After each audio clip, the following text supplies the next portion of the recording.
And what I have been struggling to achieve is what I constantly see along the streets in Nigeria. And I asked him, what is it? He said to suck young people out of the streets into employment that will give them a life. And I believe sincerely that this workshop is mainly to achieve part of what he said. We may target tourism development, but tourism development must gear towards achieving a particular goal. To us in Oyo State, we believe tourism development, whether agro-tourism, educational tourism, heritage tourism, or whatever tourism, it is to achieve better life for us in Oyo State. On this note, I think all the participants are prospective investors, and the existing investors will collaborate with Oyo State government at achieving our goal. Oyo State is unique, not only in the southwestern states of Nigeria, but in Nigeria, because the map of Oyo State is quite unique, prominent, and conspicuous. Whatever happens in Oyo State, particularly in Ibadan, is what is happening in the southwestern states of Nigeria. I will give you two examples. One, about 1.5 years back, I went to represent His Excellency, the Governor of Oyo State, at Akure, and everybody was talking about Southwest, and I said, wait a minute, we are talking of Southwest. Are you talking of Southwest minus Oyo State?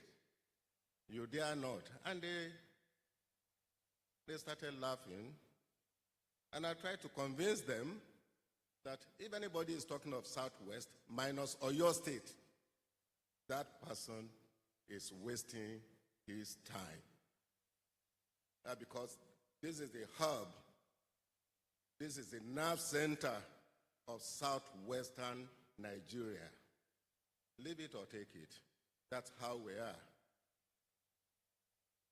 And let me also tell you that it is this kind of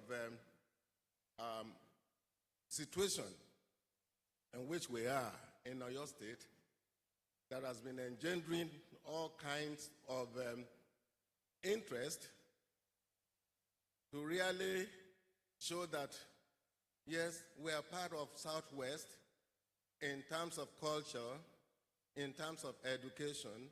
You have listened to all of that since yesterday.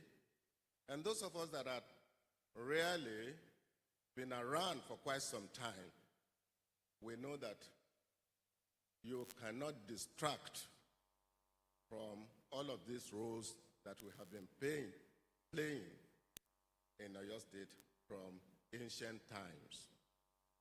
And so, when we watch several clips showing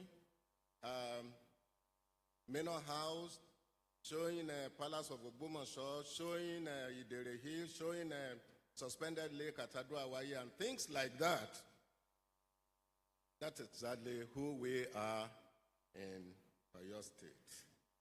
So we have the untapped resources, potentials, which are crying for development, and you prospective developers want to tap into all of these resources with a view to really improving on the standard of living of not only Oyo State indigenes, but also Nigerians.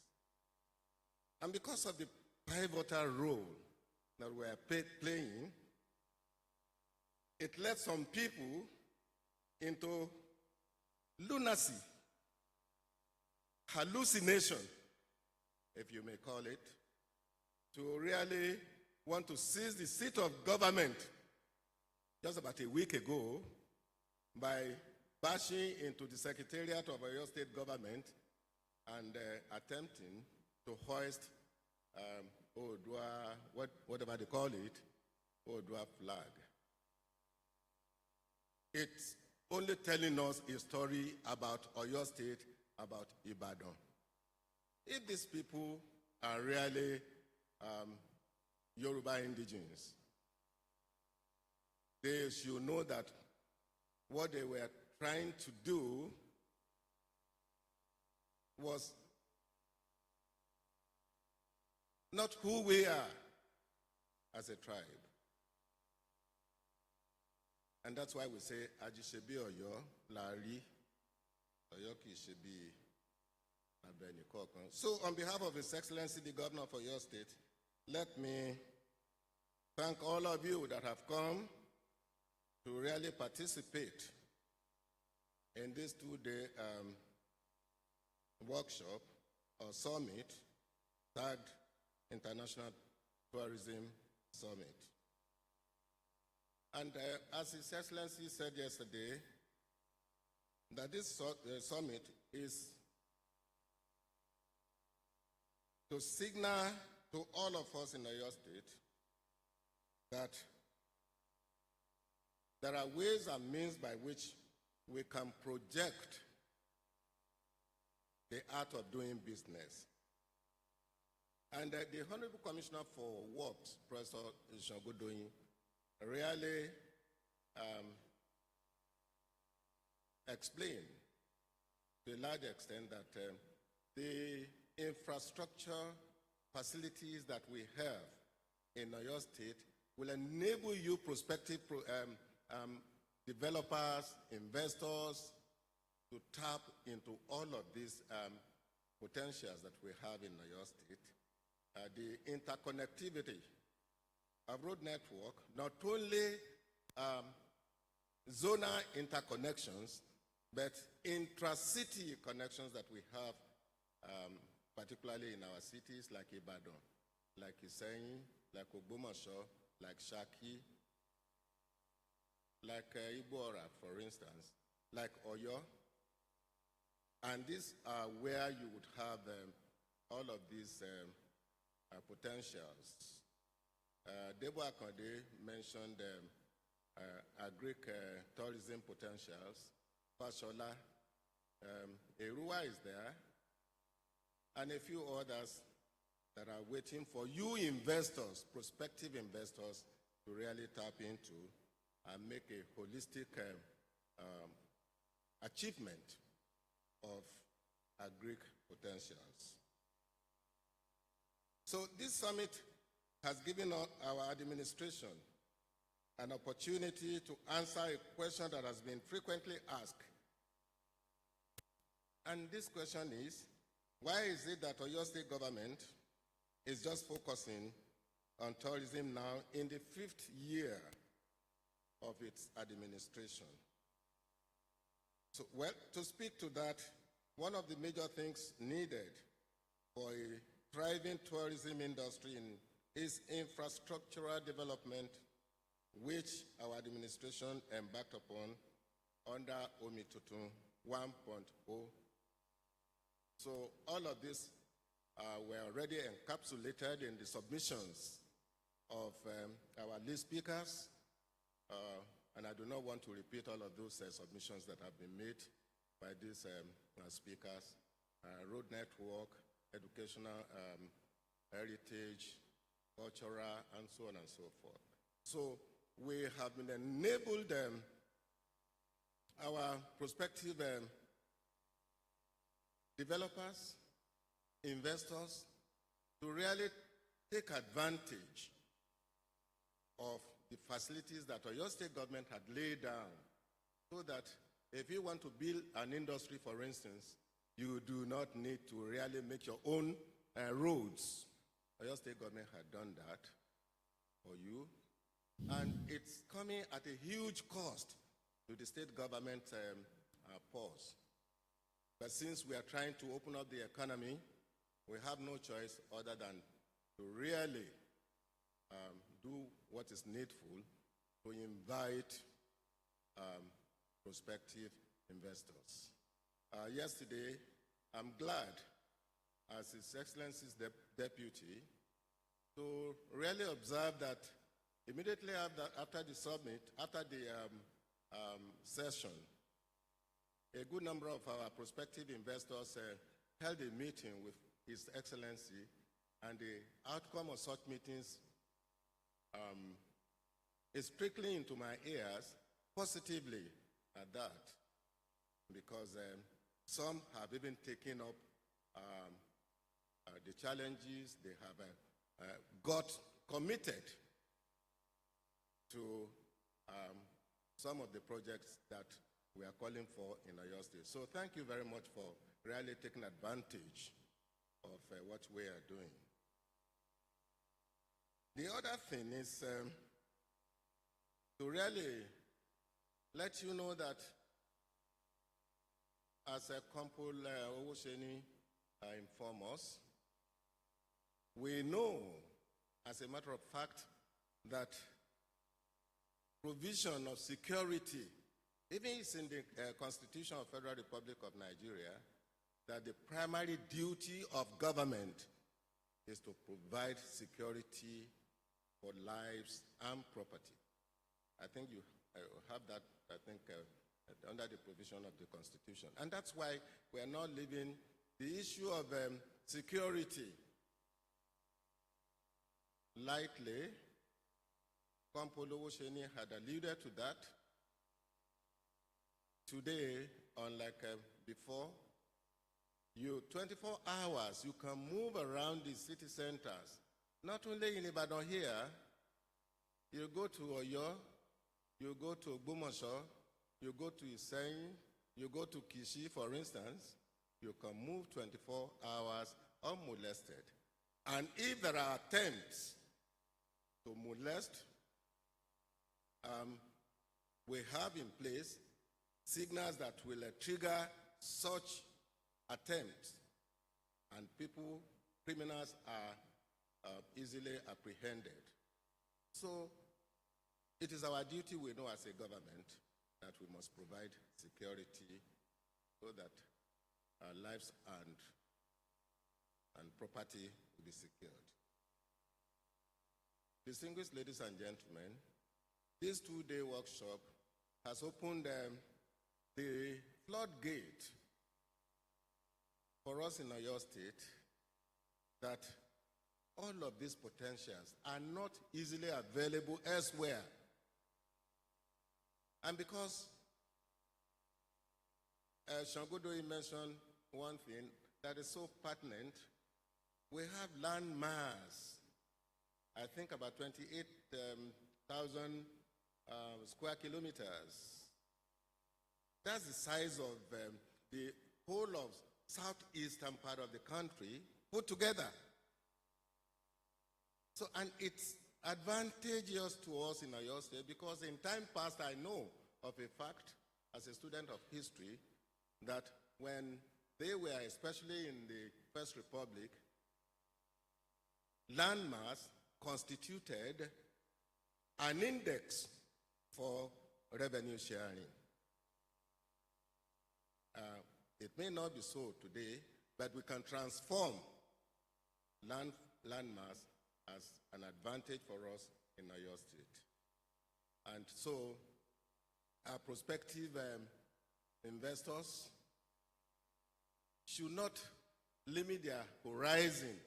Speaking contextually, within the theme of this workshop, which is to open up the space for development in Oyo State.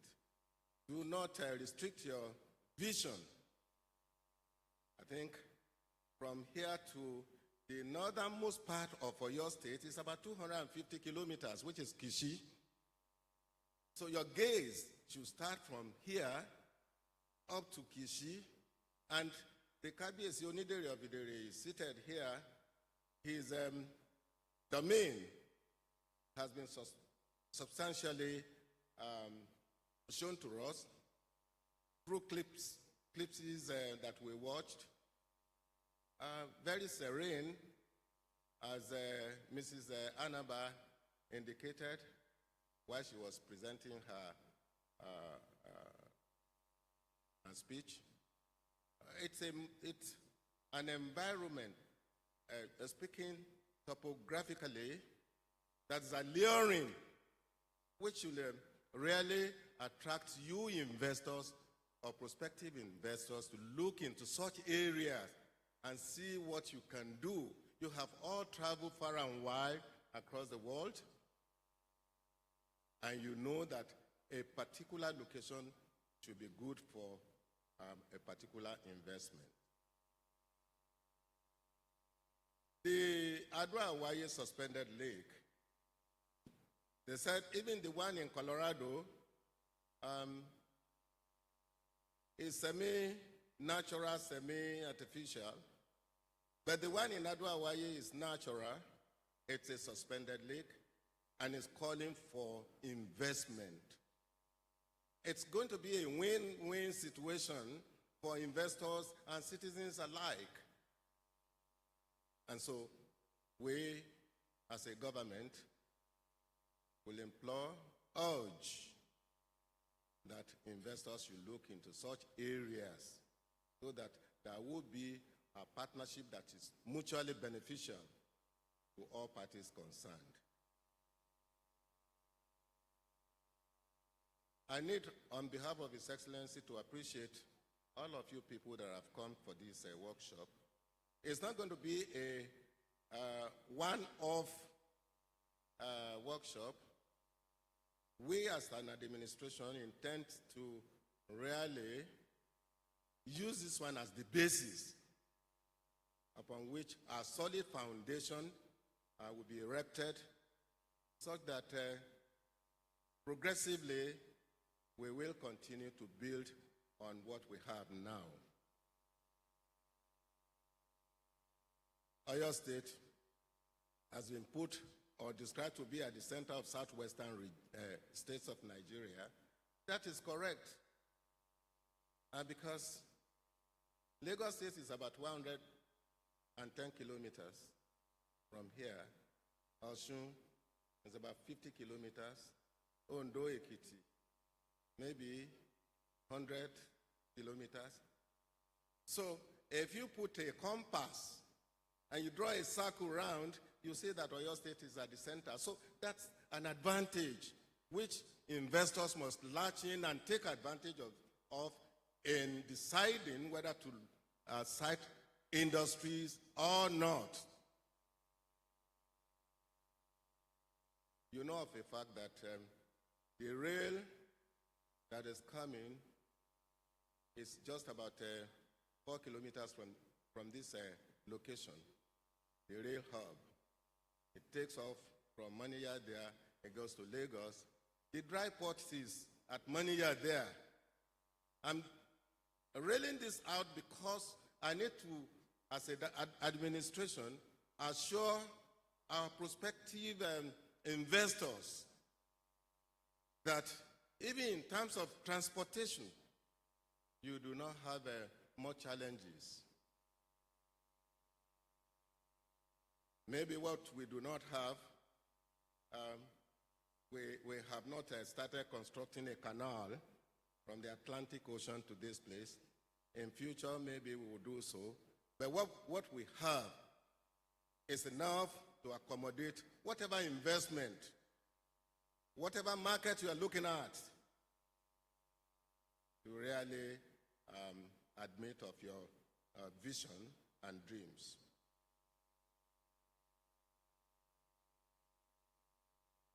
I need also to tell you that the locational advantage that Oyo State is enjoying, Lagos, yes, next to Ogun State is Oyo State in terms of proximity to the Atlantic Ocean. So even if you have your products made here in Oyo State and you want to export, we have dry port here. Your goods or your services can be taken from around here in less than 1 hour. You are at the port in Lagos. We need to assure you that whatever enabling environment that may be required, the government of Governor Seyi Makinde is prepared, because there are no two ways to eat, as you know very well. It's just one directional movement for development. And we may bold to say that even since 2019 that this administration had come on board, we have moved jobless young people from the streets into schools, into vocations, into agric, so that the rate of crimes and criminality will reduce in our environment. And finally, let me use this opportunity to really appreciate all of you who have listened with rapt attention since yesterday, particularly the lead speakers. I see and I say on behalf of His Excellency the Governor of Oyo State that you got prepared for this workshop in terms of the quality of contributions that we have listened to yesterday and even today. It only shows to me clearly that this particular workshop ought to have come several times before now, because of the productivity that it has agenda in our minds. On behalf of His Excellency, we thank the organizers, the Honorable Commissioner for Tourism and Culture, and the Special Advisor to Governor, Abigail Anaba, is she here? And the team that we have put together really to plan this event, Dr. Muronkola Thomas, the DG OISIPA, and a few others that have been part, CPS, that have been part of this organizing committee. And to those of our prospective investors that have come from far and near, we thank you very much for sparing your much valued time to find your way down to Ibadan. You have seen, if you are the first timer in Ibadan, there's a serene environment that is livable without hassle. I doubt from one end to the other, it won't take you 1 hour to traverse. For instance, from Mania to Odono, it won't take you 1 hour. And then we have locations that are very, very attractive in Ibadan. I take it that you have taken advantage of visiting such locations. Where we are is University of Ibadan. Some people have heard about the University of Ibadan. They have not even had the opportunity of visiting University of Ibadan. This is the ground of University of Ibadan. I think about a month ago, I was in Lagos, and the governor said, while I was seated, the governor said, well, you have the largest concentration of universities in Nigeria. And I said, Your Excellency, largest concentration of, I beg your pardon? He said, yes, we have the largest concentration of, I said, where is that statistics coming from? UI, you have forgotten? UI is more than 5-6 universities combined. So in your state, how many universities do you have? So, and he said, Baboyo, I said, yes, Your Excellency, please talk with statistics. I'm a man who rely heavily on statistics. So take advantage. IITA is there, NISA is there. We have several research institutes around here that you can, as investors, go and investigate and see whether you can collaborate with these institutions with a view of establishing your own dream companies, so that it's going to be a win-win situation for all of us. I thank you once more, and I wish you a safe journey back to your destination. Thank you very much.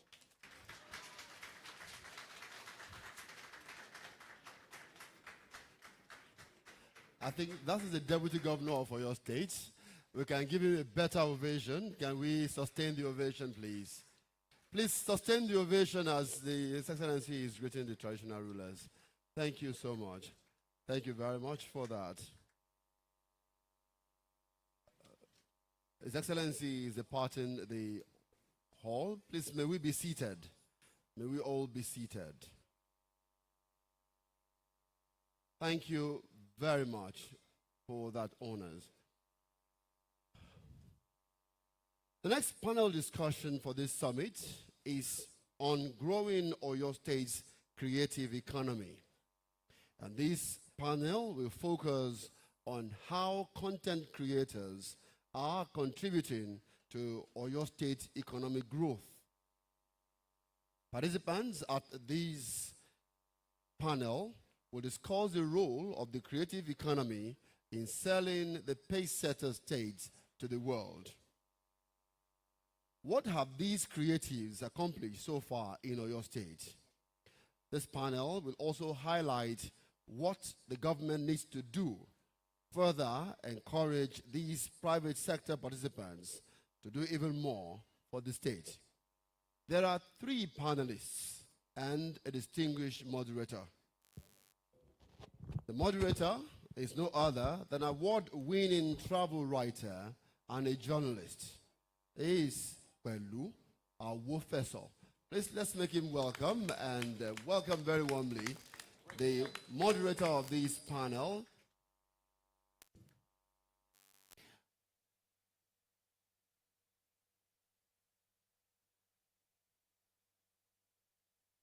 All right.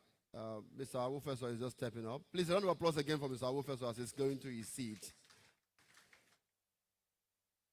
Mr. Awofeso will be having on his panel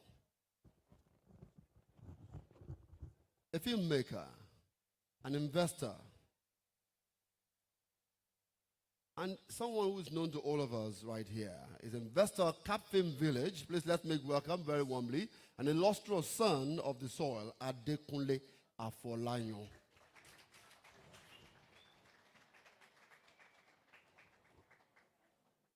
And joining him on this panel is also a visual artist and a curator.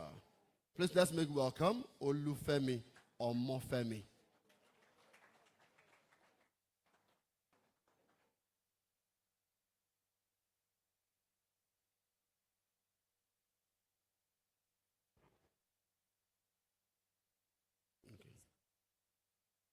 I'm also told that I should welcome Dr. Aduola Okupe into this panel.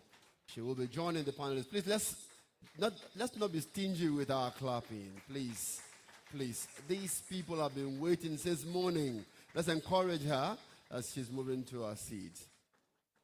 Welcome, ma'am. Welcome. Thank you.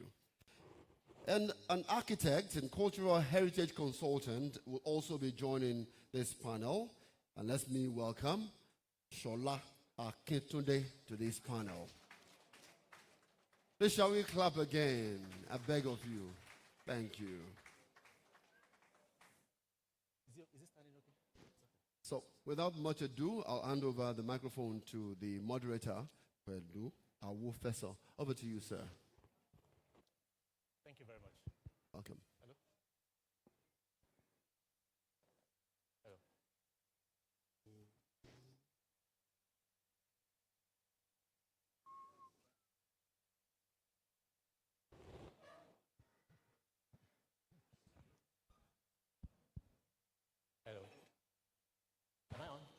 Good afternoon, everybody. It's a pleasure to be asked to moderate this particular panel at the Oyo State International Tourism Summit. My panelists have been introduced already, and I'd like to establish from the get-go that I'm not a stranger to Oyo State. I've been on several tours in this state over the years. And every time I visit, I'm always thinking, why is Oyo State not harnessing all of its tourism assets? And so when I was invited by the government to come for this summit, I didn't think twice about it. I just had to say yes, and I'm happy for all that I've heard between yesterday and today.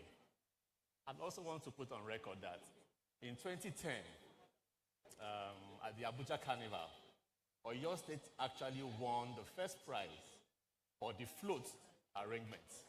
I think that deserves a round of applause.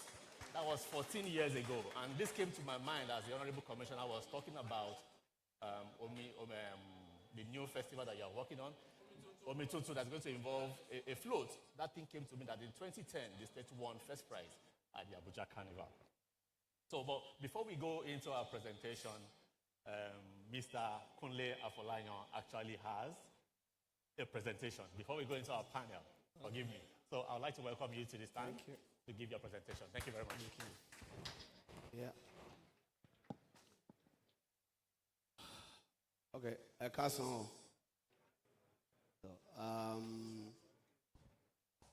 First of all, I would like to say a very big thank you to Oyo State government for inviting me to be part of this, but most importantly for putting this together.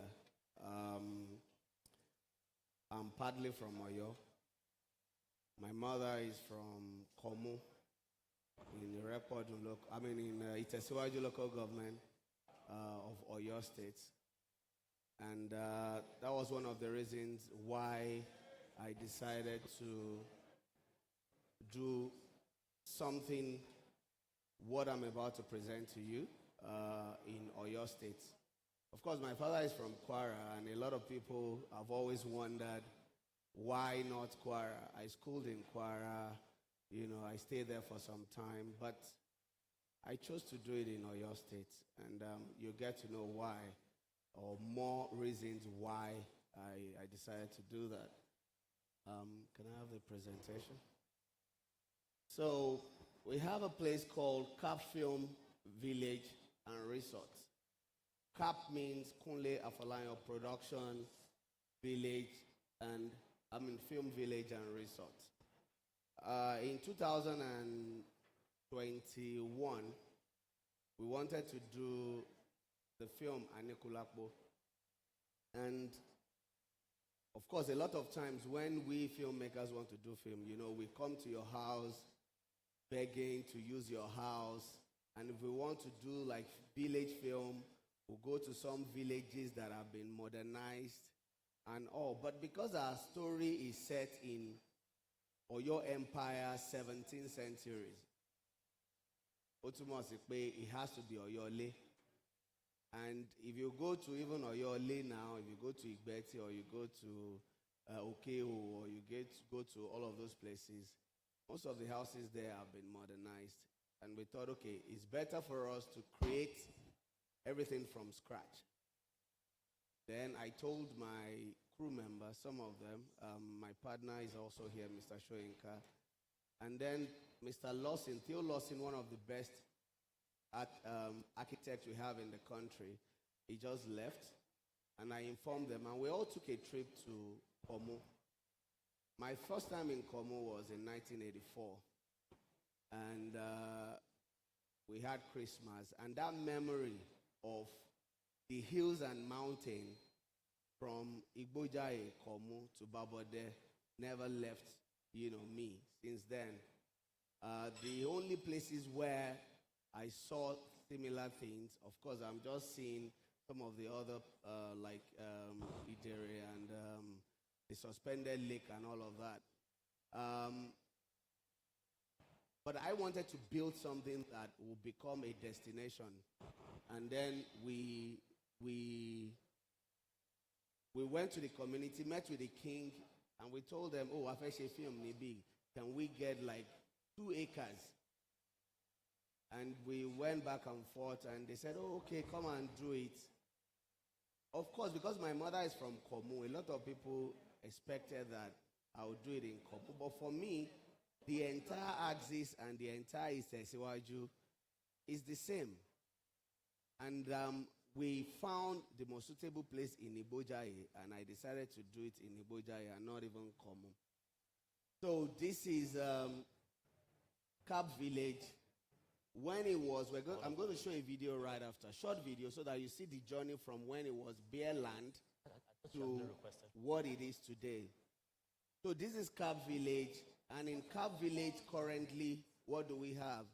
We have horse stable. We have about 25 horses.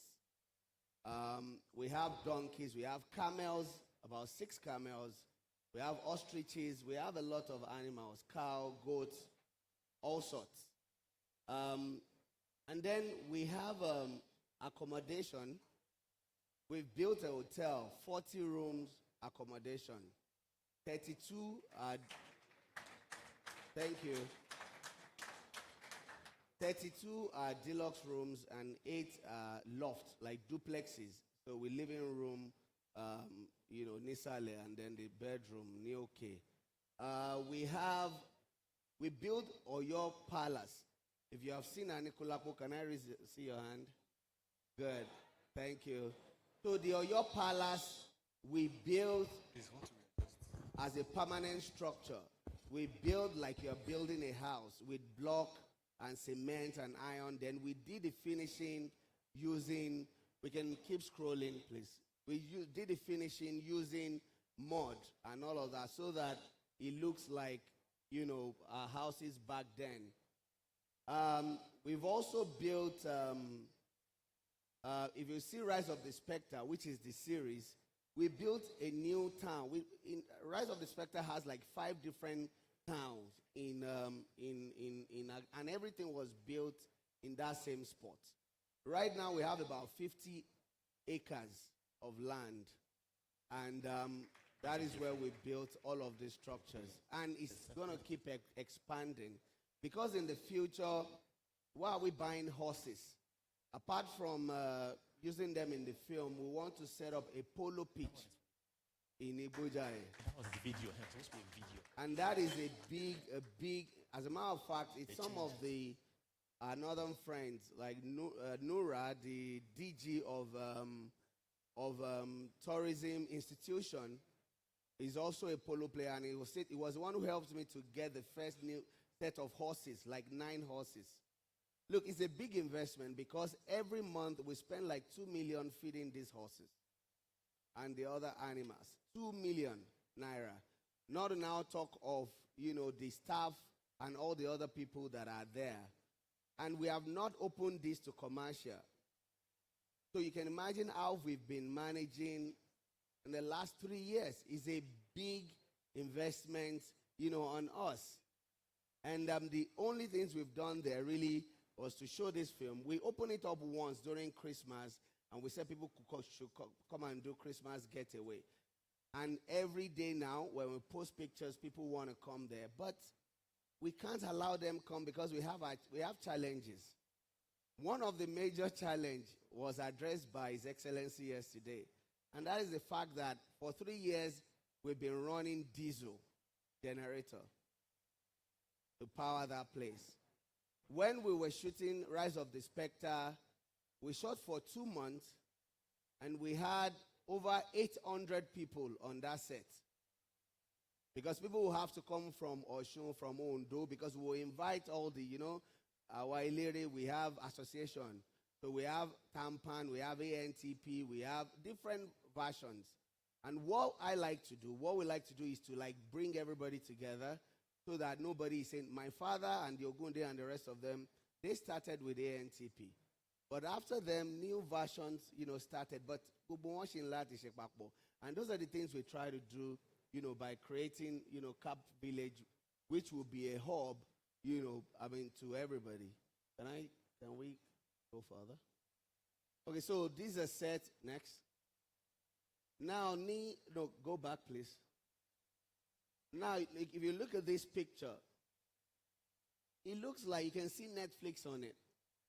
It looks like Lagos or California or somewhere in East Cap Village. Those people in tuxedo, that's Cap Village. What we did was, after the film was done, I've always promised the community that they will see the film first.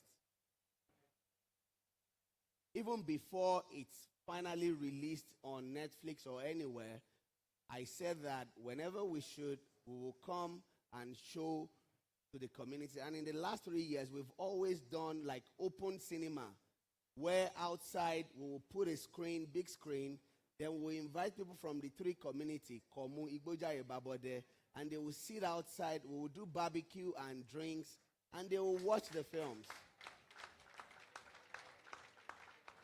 And this is what we've been doing from the onset. So when we did, when the film was ready, we had a premiere in Lagos, and then we brought all the key people, and we brought them to Igbojaye, and we all dressed Atishete, Kotibuboa, Wagbada, and I thought, let's even look like we're in California or we're in Hollywood or somewhere. And I said, oh, the dress code is tuxedo. So, and that is why we were dressed like that in tux. So I don't want to waste our time. I just want to say that I can tell you that this is going to be the biggest tourist destination in Oyo State, in Nigeria, if you ask me. Why? Because when people watch, there's Universal Studio in America, and they also have, in different places where people will watch a film and they will be like, báwo náà ṣe ṣe mo fẹ́ wo ibi tí olórí Arọ́lákẹ́ yàrá tó ń sùn yẹn, mo fẹ́ wo ààfin ọba yẹn, and all of that. I came back from Cap Village yesterday, and 2 days ago, we just established another point where a foundation, because we want to build a new palace that we call Ede Palace, and we're building 30 houses, like chalets, tó jẹ́ ìlú. So we're creating another ìlú that will be in season 2 of the series.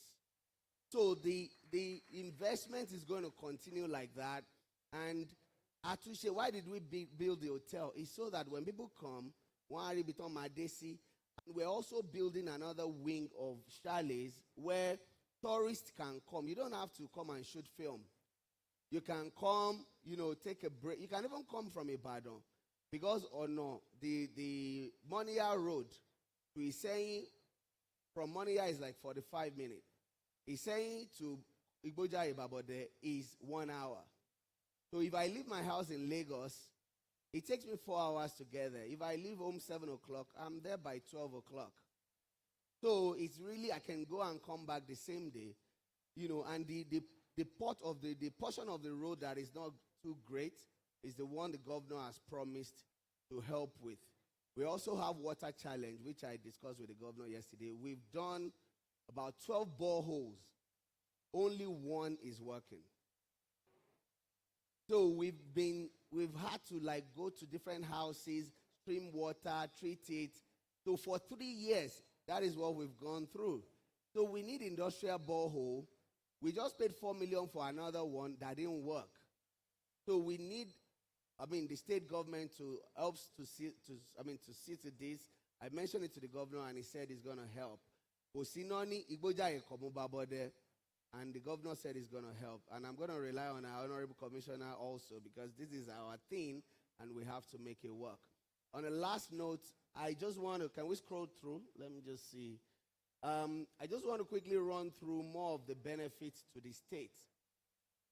I want to say that, look, the entire Cap Village has been built with personal funds.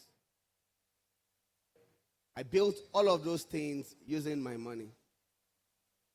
So there has never been grants or loan or anything from anywhere. It's been Ashishe Arowodie FEC, Ashishe Arowodie. Why am I doing it? I could have put my money in real estate in Lagos or in America or in London, but some of us cannot live anywhere else. I can't live abroad. We can go spend a few days, but we'll come back. this land is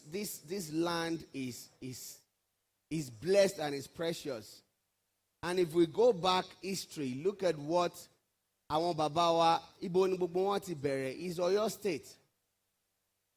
I'm just one person doing this, but other people are also doing. Ibrahim Shatta is doing something in Oyo, another film village. In the last 2 years, the best films on Netflix from Nigeria are Yoruba films. And this is not bullshit. You can go, and I'm talking from fact. When Anikulapo, the film came out, it was the most watched film all over the world with 8 million views in 2 weeks. It's Yoruba film. All right? So, Anin Kotamaje, but we must position it.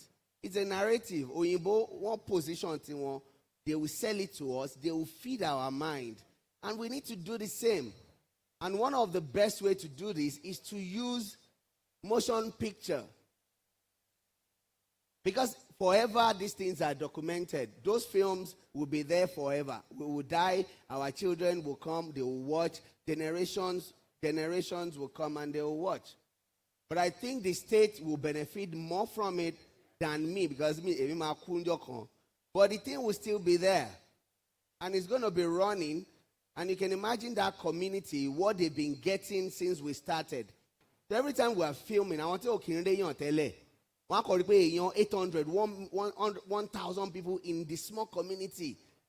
So the business is vibrant, everybody is selling. They don't want, I want to be more, not my fair crew, no. Everybody is just marrying, and everything is just going fine. And I think that is what we need. It's an ecosystem that will feed itself. So once we have good road, we have water, we have power, electric. I have a lady here, Abiola. She works with Sterling Bank, and she's the head of tourism. And we've been trying to partner with Sterling Bank. And we decided that, okay. I did a solar in Lagos. We have a hub, Afefeye restaurant in Lagos. And that's where our studios. And we did a solar solution that cost 75 million. Now I told them, come and see Cap Hub. They came and did a... and they brought a bill of almost 400 million.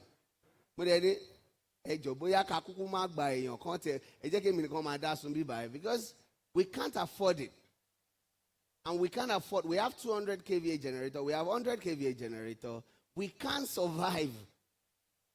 So this is where, Honorable Commissioner, sir, we need you, and we need His Excellency's intervention. The road network is fantastic. Every day people call to ask, okay, people have asked me today, and I say, Lomi, we're not opening. Nino, I can't continue to buy 1,000 something per liter. It can't run. And we're just about to start another season. By August, a lot of people will have opportunity again, because we're going to shoot the new season of Anikulapo series. And Iruma Yalosibe, Oyinbo ni DOP. Different people have been there from different parts of the world. And I think it's time, but we can't do much without the government. So we need a government. Thank you very much. Yeah. Thank you very much, Mr. Folayan. That's so inspiring. I know I follow what you do, and you are a pride to our country, and I'm sure Africa is also proud of you. So, thank you very much. Our panel actually is going to be talking about, briefly, our time is fast spent. We'll be talking about the creative economy and content creation. For anyone in the hall who has no idea I think what... there's a 3 minutes thing they want to play. Okay, or is it after? Okay. Why is it supposed to show that? No, I think they have a 3 minute. After, okay. Yeah. Okay. So, just to quickly give you an idea, when we talk about the creative economy, we're talking about fashion, arts and crafts, advertising, architecture, video, photography, which is what Mr. Folayan, focuses on, music, performing arts, publishing, and all of that. Right now, Nigeria has a soft power that is the creative economy. people are listening to our music all over the world. You'll be amazed at the different corners of the world where our music is reaching. Same for our films. So, Oyo State focusing on creative economy and content creation is actually very apt and important. I would like to begin this conversation by asking Dr. Adun Okukwe. Your work looks at tourism, okay, and how it connects with the creative economy, and how it also helps in societal development, development of society in general. So, what are the can you share how the creative industries intersect with tourism, and how can Oyo State benefit from that knowledge? Right, okay, thank you, Kwelu, and thank you. Good afternoon, everyone, again. And just to say that Mr. Theolosin has actually taken me to Cap Village, so I have visited Cap Village, and I was just amazed by what it looked like and also the vision, because for me, in the sense of tourism, is that you can create a product within the creative industries that is a filming location, or you can also then have ancillary products, so service and facilities that would also feed into the tourism industry. So this site actually becomes a multinodal product. So it can do the filming for the crew, but it can also be a revenue-generating service and facility. But I would say more importantly, it also allows Oyo State to say that they have this number of rooms, this attraction, and this number of facilities that tourists can benefit from. And I use that as an example of talking about architecture, because one key issue that tourist destinations have in Nigeria is the fact that there's a lack of good quality available rooms, so accommodation for people to stay. It's one thing to say people should come to Idore Hills. It's another thing to say, oh, when you hike Idore Hills, you have a great time. But then you drive 8 hours, as I've done, you hike the hills, and then you get to your room, and you're like, goodness, what was the point of this journey in the first place? And so one key area that I would say that the state needs to look at, and I think His Excellency spoke about that yesterday when they were talking about the investment projections and looking at the sites that they have identified for investments, which we're able to advise them on to say, this is what you can do on these sites. But again, to work on those sites, you need the architects, right? And you need architects that understand hospitality, because building a house is very different from building a tourist attraction. It's different from building a cultural center. It's different from building a conference center. It's different from building a hotel. And that, even for restaurants, right? And that understanding is underappreciated. So I'm happy that we have Shola here. I've worked very much with him. And I think the next panel, we also have Ade Shokumbi, who is one of the architects I really, really, really respect, and Mr. Theolosin, of course. So key catalytic sectors, I would say, are architecture, because you need places for people to come and stay. But also we need to really look at content creation and content production from a revenue-generating basis. Why do I say this? Some of the work we're doing across the continent, right? People say, okay, this is nice, let me go online. What can I see about these sites online? And then you see pictures from 1970. You see pictures from 1980. There's a lack of information. There's a lack of accurate information that sells. You know, in Yoruba, they said, Oju laughing, something like that. Sorry, don't quote me. Somebody will correct me. But basically, we eat with our eyes first before we eat with our mouths. And it's important that you have to create something that is attractive and appealing, that will bring people. So I will talk about our content creators, but also looking at, there's the film, so motion art, but there's motion picture, but there's also the photography, right? The quality of what we're putting online. And so it's important that we look at that as well. But another sector that I would say that is catalytic, and one of the projects we did for GIZ a long time ago when they were looking at employment and labor market for Nigeria, was identifying that fashion is actually one of the key sectors that the creative industries need to invest in. Why?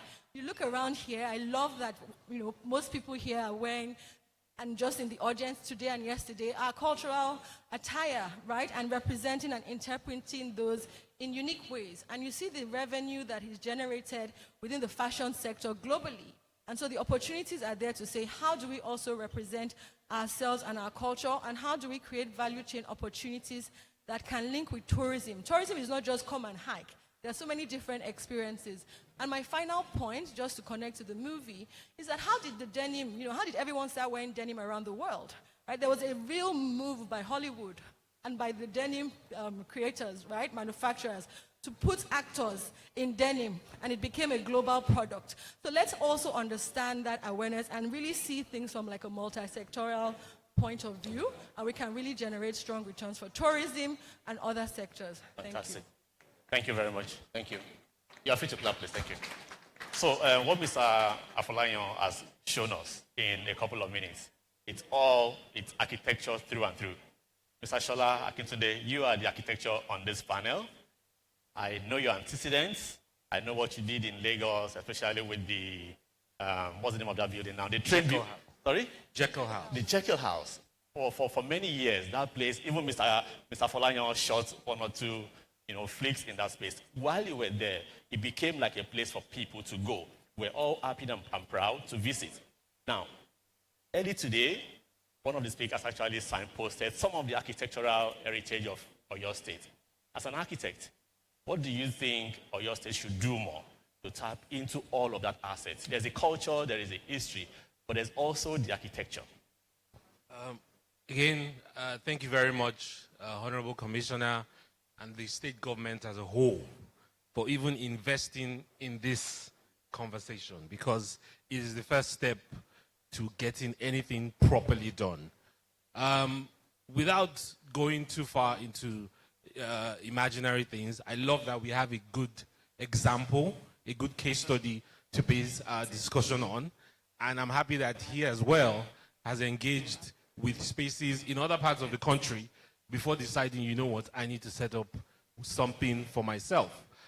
Jekyll House, for example, in all the marketing we were doing before he came on board, we were just talking about British history, because that's the only thing we could talk about. I mean, the building was built in the colonial era.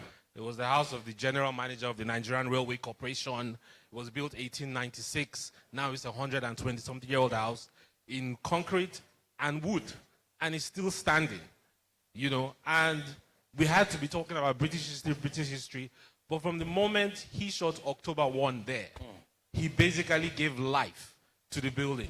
Because all the other people I was trying to market to come and do a tour there, come and do a photo shoot there, I said, have you seen October 1? It was the first scene, opening scene, and it was so contextual because I am certain that an Independence Day party happened in that building, because that was what he was showing in his movie. Because that building, being the house of the general manager of the railways, who was the most important civil servant, because he was the one bringing in the money for the economy. Then, in fact, it was Lagos Government Railway. Lagos was still a colony, a protectorate. So the guy was the one running the logistics of moving all the goods from all over the country to the port and to the rest of the world, which was the economy of Nigeria at the time. I mean, when even the Western region was involved in the cash crops, in all of that, you had to send it through Lagos. So that guy, whenever the Governor General was not around, he took, the reins for the civil service.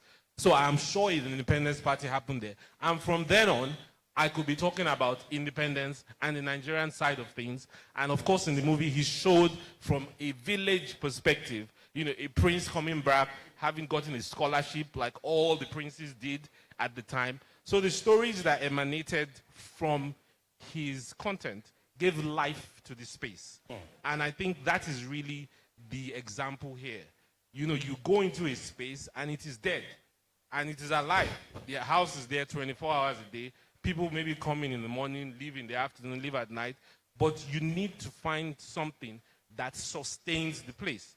And from then on till now, the only thing that has been sustaining and keeping that building is the money we make from media productions. People come there for wedding photo shoots, fashion photo shoots. People come to do their weddings there. People come to do, we've done a lot of music videos. Don Jazzy, Tenny, all of them came.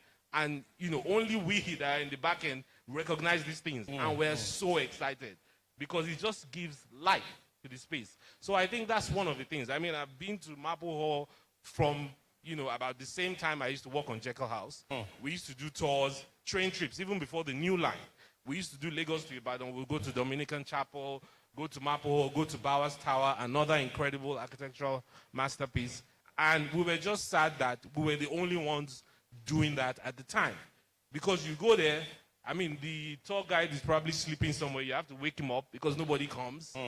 you know, and the guy is so excited to see somebody, and we usually come with foreigners because we have access to consulates, and they are looking for things to do outside of Lagos. They are hungry for it. With the train, in fact, I want to bring a train full of 120 consular generals and whatever. They're always happy to do it because Lagos is saturated. You know, I'm sure that's why he ran away, because he has even done all there is to do with the space. And the state government supports. I mean, for Jekyll House, it was just a building with large expanse of land. Yes. And it was bush at the back, even when you came. The first thing that we were able to do was Lagos State enacted a law in 2011, the Listed Sites Preservation Law, that protected about 60-something buildings, and Jekyll House happened to be one of them. So anytime we're dealing with people internationally, we said this building is a listed building. Because all over the world, there's something called listing. And you go to a house, you have a plaque. Oh, Albert Einstein lived there as a boy. Oh, Margaret Thatcher, you know, was born here. We don't have any of that. We have the opportunity for that in Oyo State. Lagos State gave us money to do the landscaping. And the first thing we did was clear the bush, do some garden, and again, the garden added life. Because all the media productions are in the garden. In fact, we started hosting movie nights. Like when he talked about the open air cinema, people were coming for almost nothing, 500, but they were coming in their droves. And anybody that comes, that leaves with a good impression, comes back with an army of 50, 100 people to come and do their event. I mean, I'm very proud to say Jameson, that is a big whiskey brand now, they started their promotions in Jekyll House. They are an Irish brand, 18-something. We are a British-Nigerian shared heritage brand, 1890-something. And the first event, the Jameson Connects that they do everywhere now, the first one was in Jekyll House. And it was free food, free everything. People didn't want to go home. In fact, in the videos online, some people, they didn't even know we had railways in this country. You know, and so that giving life is what I think Oyo State needs to copy from other states and then deliver. Okay, thank you very much, Saki, today. I mean, good example, media production in just one facility. Imagine the life you brought in, imagine the revenue you brought in.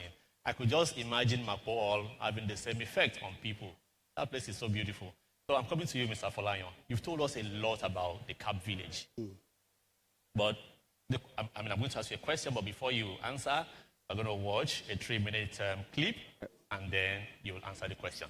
If you were going to advise the Oyo State government to focus on a particular creative sector or creative industry branch that is outside of film, which will it be, and how do you advise them to approach it? But before you answer us, we'd like the audience to watch a short clip.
Thank you.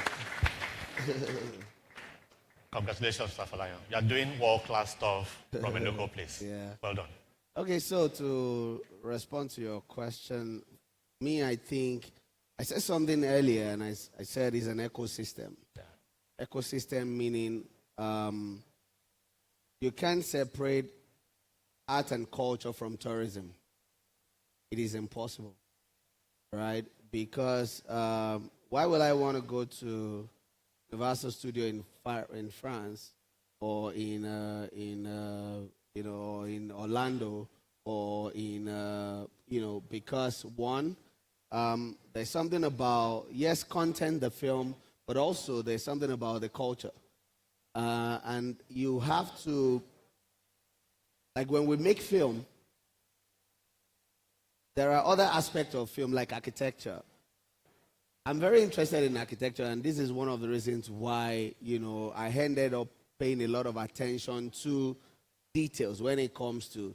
So, like when we wanted to do Anikulapo, I was online looking for references to Oyole and Oyo Empire, and there were just sketches here and there. In Nigeria, we don't document. We're very bad with archiving and all. So you could only feed off, some of these materials. And then I realized that, look, if you carrying camera to shoot is one, but in all of this you have fashion, all right? You have, art and crafts. Like, most of if you look at the palace in there, we have a lot of sculpt, images.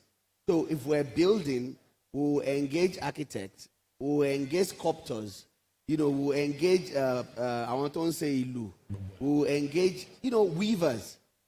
As a matter of fact, in Anikulapo, Saro was intentionally tied to Isei. And in the film, he said, Gongoni Motiwa, but Odo Awon Akoshe Moshe Ofi, Nisei ni Moti Koshe.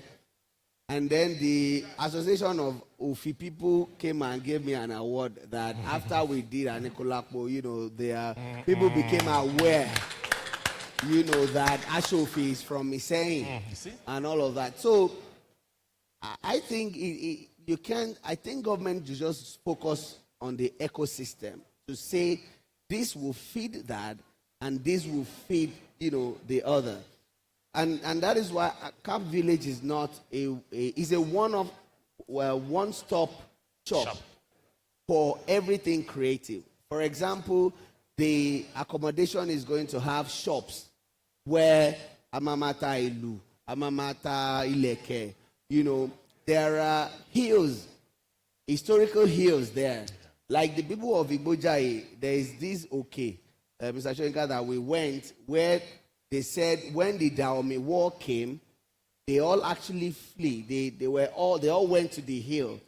And I was telling the governor yesterday, I went up that hill and I saw the fence that they created on the hill, fighting. So I feel that it should be an ecosystem, and I feel that they should focus on everything art encompasses.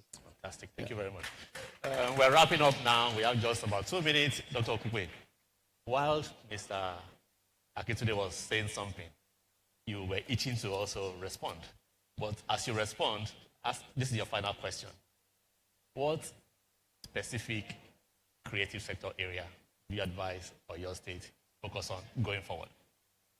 Okay, fantastic. Thank you. I think our time is up, but what I wanted to really just say is, Shola and I have worked on several projects, and one thing is that there's the state, like Kule has said, creates the enabling environment, but also the citizens. I would say that Jekyll House, for example, I'm a member of Legacy Nigeria. He's a member of Legacy. He's also one of the trustees for Open House. And it's that sense of sometimes, yes, government is key, but that we citizens as well can come together as individuals to say this is a shared interest that we have and we want to push a cause forward. And that's what has happened with Jekyll House in terms of just its preservation and continued influence and other things we want to do, I think, with the Railway Museum and etc. And I just wanted to say that it's nice to talk about government, but we individuals also have a role to play. Now, to answer your question, I think it's really about looking at how to, and I think Professor Owoeye referred to that yesterday with his talk on Lead City, where they are doing quite a bit of things in education for tourism, but also for hospitality. It's important that we really start to educate people, right? We can't expect that people just know how this ecosystem works and how this should connect.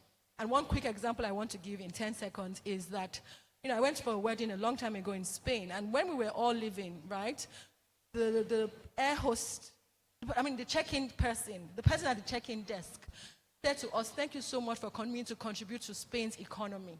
And I was struck by that this person at the check-in desk understands what this means, that 50 people have come for a wedding here, and this means that all of us have spent money, we have contributed to kickstarting the value chain in tourism. And so in terms of helping people to really understand that, yes, tourism is fragmented, but there's a lot of things that we can all do that are connected, that can yield returns.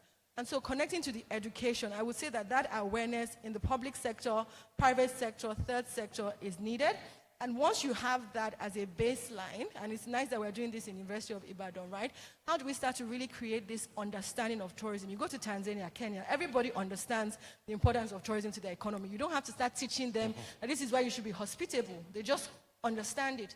And if we start to do that, then you can really start to see other investors, other people working in the industry, other businesses coming to Oyo State to really invest and work to yield more revenue for the state, but also enhance the quality of life and create better livelihoods for the communities. Fantastic. Thank you very much. So, Professor, I have a final word. Thank you very much, dear panelists, for your thoughts, for your professionalism. Dear Honorable Commissioner, one of the thoughts that I had when I accepted this invitation is just this. We keep on talking about the old Oyo Empire, okay? It was a very huge, influential empire back in the 15th, 16th century. If you go to Benin Republic today and some parts of Togo, they are all feeding off the history of old Oyo Empire. There's nobody you will come across who will not mention to you that our forefathers migrated from the old Oyo Empire. And remember, old Oyo Empire also included what is now today Ife. So, as small as Benin Republic is, their entire tourism is centered on heritage and their history. And you need to see how many people are flocking into that state, to that country. They are all benefiting from what used to be the old Oyo Empire. So culture and that heritage, which is the ministry that you oversee, sir, I think is one of the key things that Oyo State can benefit from. And the entire Southwest just needs one successful state for tourism to catch on. If Oyo State can actually bail the cat and succeed as a state where we can talk about tourism, then the entire Southwest will catch on. And then with that, tourism appreciation and success will spread across the country. This country hasn't gotten any example, apart from Cross River State in the past, to say, look, we need a model to follow. We had a model then, we lost the plot. Now, maybe our hope will now be in Oyo State to give us that direction again so that this thing can spread. We don't need everything we need for tourism to succeed. We have it in this country. And it doesn't need to be sophisticated. It has to just be all the everyday things. That is what Benin is doing. That is what Kenya is doing. That is what every other country on the continent is doing. And the world is going there. Thank you very much for your time. Thank you. Thank you so much. Please celebrate them. Round of applause once again. Thank you so much. That was amazing. Simply wow. I mean, this panel discussion sure gave us compelling reasons to pay more attention to the creative industry and, of course, their role. I mean, I was sitting there and I heard someone say that there's so much that is being left behind. There's a legacy that is being created, and I couldn't but agree. And I can assure you that the relevant authorities were actively taking note as you spoke. We look forward to seeing how this insight that's been provided today will be incorporated into the initiatives from the Ministry of Culture and Tourism. The next talk that we have focuses on a project that the Oyo State government has recently embarked upon to promote sustainable development. In this talk, Oyo State shall share all you need to know about permits and land ownership. Particularly reference is made to the C of O Redefined initiative, how he has shortened wait times for certificates of occupancy, and how this has contributed to the ease of doing business in Oyo State. But before we go to that particular area, before we invite the Commissioner for Lands, Housing and Urban Development, we'd like for us to go to this next presentation that promises to be entertaining and colorful. The reason is because it is all about hearts. And join us as we invite to the podium right now, Chief Tunde Odunlade, as he will be talking about the history of visual and creative arts in Oyo State and the role that the arts can play in sustainable tourism development. You're welcome, sir. Very much. I want to send greetings to the executive governor, the deputy governor. I'm sending the honorable commissioner to please convey this message to them. They are just great. To have initiated such a gathering, I think is most commendable. And I want to give greetings to all the ladies and gentlemen, distinguished guests here present, and of course, gentlemen of the press. The topic I'm to talk about is visual and creative arts in Oyo State as a key driver of the Oyo State economy. But I'm approaching it from my own perspective that I call arts, culture, creative economy recipe for building viable business of tourism. The question here is, what is tourism? Tourism is any opportunity that takes you out of your immediate environment with the hope to having a home away from home experience, though not necessarily without some adventures, but in a lesser risky ambience. Life is too short. Play hard. What is art? Art, to my own expression, is what I describe as art is an expression of man's intent purpose to infuse aesthetic dynamism into humanity and recreate nature for more value added to life, so as to liberate mankind, because art informs and art heals. While I hope you will agree with me that culture is a manifestation of human collectively developed knowledge, this explains why the word cult, C-U-L-T, the word C-U-L-T, that you can find in a faculty, agriculture, horticulture. Another example could be occult, that which is mystical, supernatural, or even magical powers embedded in religion. Man will forever seek knowledge outside their domain or comfort zone regardless. Man, therefore, is touristic in the pursuit of knowledge. However, a tourist could be mindful of an area tagged red spot, which indicates danger zone. Black spot indicates no-go area. Even journalists or researchers, unless you are a risk taker for reasons best known to you, therefore damning the consequences. While the green spot will be the wisest choice of most tourists. Nigeria has been tagged as red spots in a lot of ways by the Western press. But the reality of it is that those who come here, in spite of that warning, they go back smiling. There are over 100 different kinds of tourism. However, we are only going to dwell just on a few of them, of low-hanging fruits. Tourism could be classified as a way to reinvigorate in order to enlarge our scope of knowledge in form of vacations, expeditions to discover a new life, so as to turn a new leaf. Matter of fact, we need to identify the type of tourism we want to be reputable for. Is it eco, like Mr. Afolayan talked about here, about the ecosystem? Is it eco, culture, arts, medical, or even entertainment? So when people think tourism, Oyo State immediately comes to their mind about those particular areas that Oyo State is known for. So I'm saying this could also be applicable to tourism generally in Nigeria. Without question, tourism is a robust source of national revenue generation if properly harnessed. Not to talk of the image laundering and other social benefits therein. But alas, it goes beyond wishful thinking, or it may be no business as usual any longer.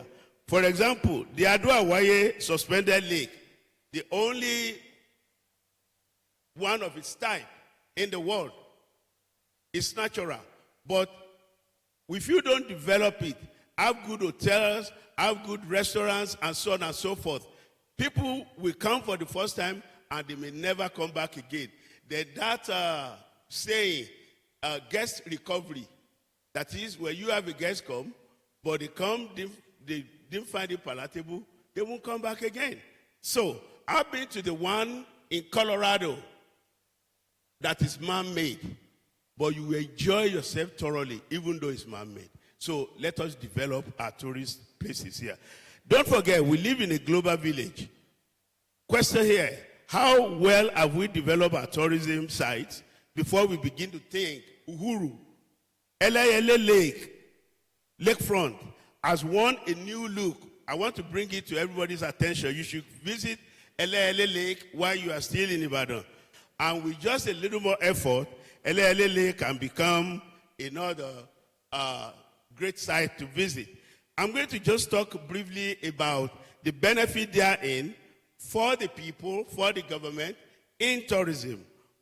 For government is alternative revenue generation, which in effect benefit all the people. Empowerment of citizens, employment generation, and so on and so forth. The good news is I have this on paper that I'm going to give to everybody who needs it, so you get all other files because we don't have that much time to spend. I have a gallery here in Ibadan at Bodija. We've been open just about 3 years, and we've had over 40,000 people came to visit, including the American ambassador, the Czech ambassador, the France cultural affairs directors, and so on and so forth. Well, there's one point that I'd like to raise, which is to make Oyo State the hub for visual art for at least Southwest and in fact the whole of Nigeria.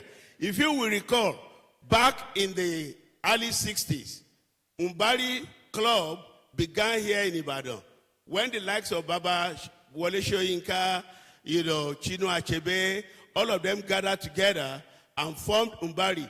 Drola Dipo took Umbari and joined it with Umbari Mbayo in Oshogbo and became the first generation of contemporary artists in Nigeria, which produced people like Prince Yinka Adeyemi, who is in this hall, Jimo Braimo, Murano Yelami, and of course 277, Taiwo Olaniyi, who is a native of Ibadan here, but that many people don't know. They think it's from Oshogbo. So 277 actually is from Ile Olosun here in Ibadan. I see a lot of places in Ibadan, especially the Expo Hall Center. It could be used as an art craft and center. You go to Accra, you see Art and Craft Center in Abuja. You go to Santa Fe, New Mexico, USA, you find a city with only 80,000 people. And yet they have 250 art galleries clustered in one street called Kenyon Street. Or you go to New York, you find the art galleries clustered in Soho or in the East Village. Why can't we have that here in Ibadan? Then Ibadan becomes the hub of visual art center. Ibadan is a sister city to Cleveland in Ohio. I don't know if some of us here know that. And sister cities to many other cities around the world. And when sister cities get together, they help each other on cultural exchange.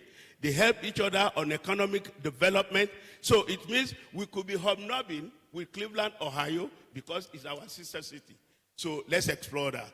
You know, Oyo State is blessed with all it takes to have a robust economy, but needs what it entails to make it a booming business.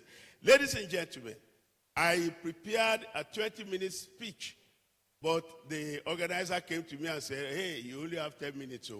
So and I think with the little that I've done, I've been able to justify what 10 minutes can give. As you could see around here, there are some artwork, sir, step back here. Some artworks here which depict the new Ibadan under the government of Engineer Seyi Makinde.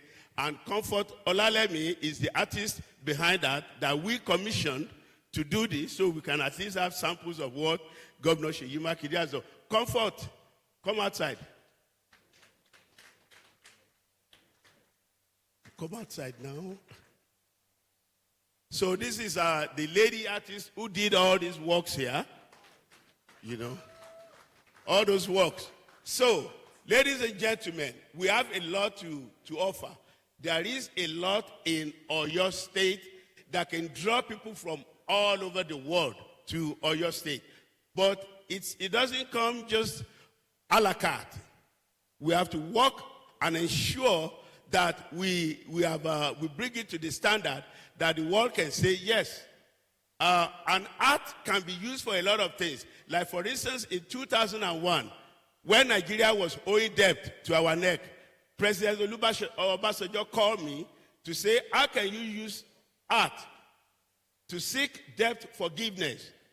And I curated an exhibition bringing artists from around Nigeria together to paint or sculpt or draw how the debt is hampering our progress. And in the long run, we were owing $36 billion. They knock off $18 billion. I was part of that project. So art is potent. Thank you very much.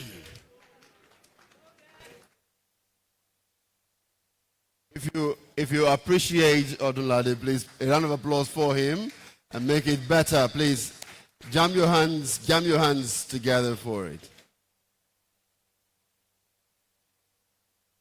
Thank you very much for that. And I want to also ask that you please clap your hands for that lady who made these visual arts come alive. Please, let's put our hands together for her. Thank you very much. Thank you very much for that, Comfort, for this great work that you've done. So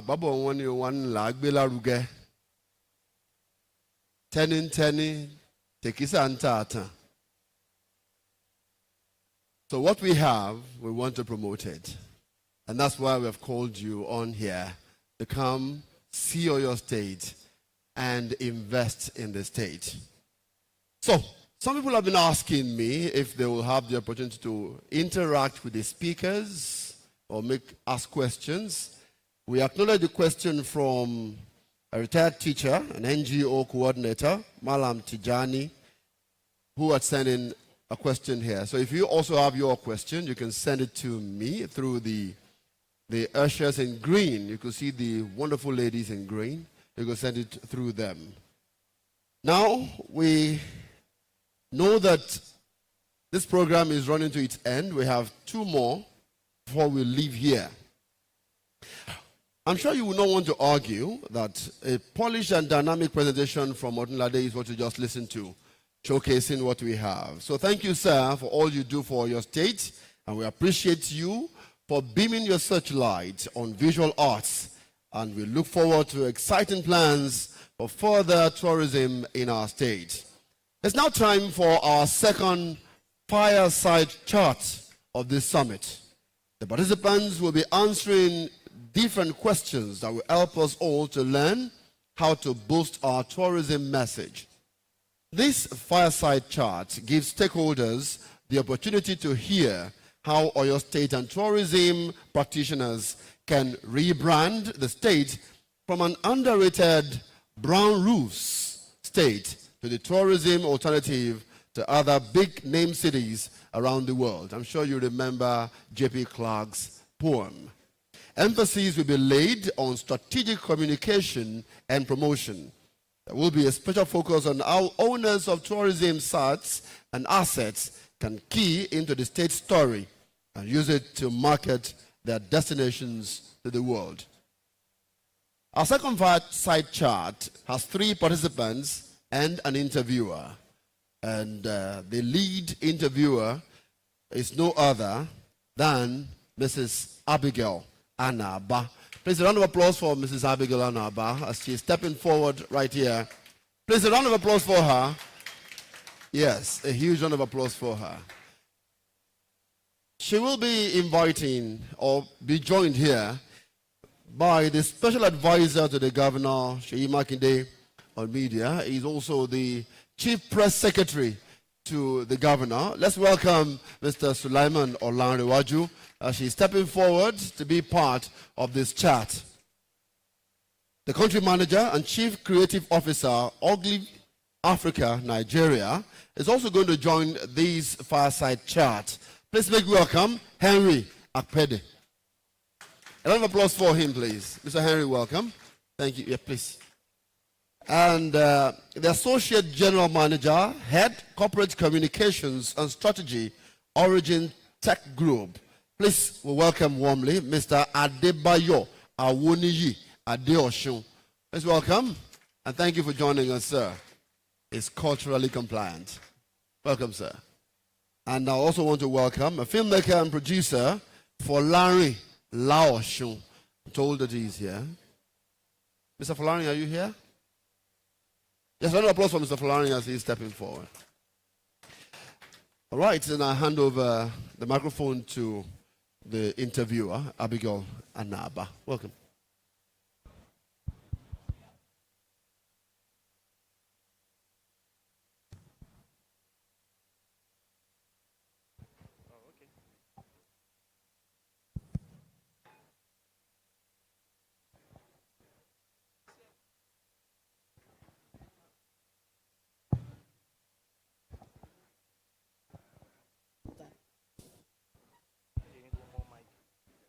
One more mic for Honorable. It's not. If I could.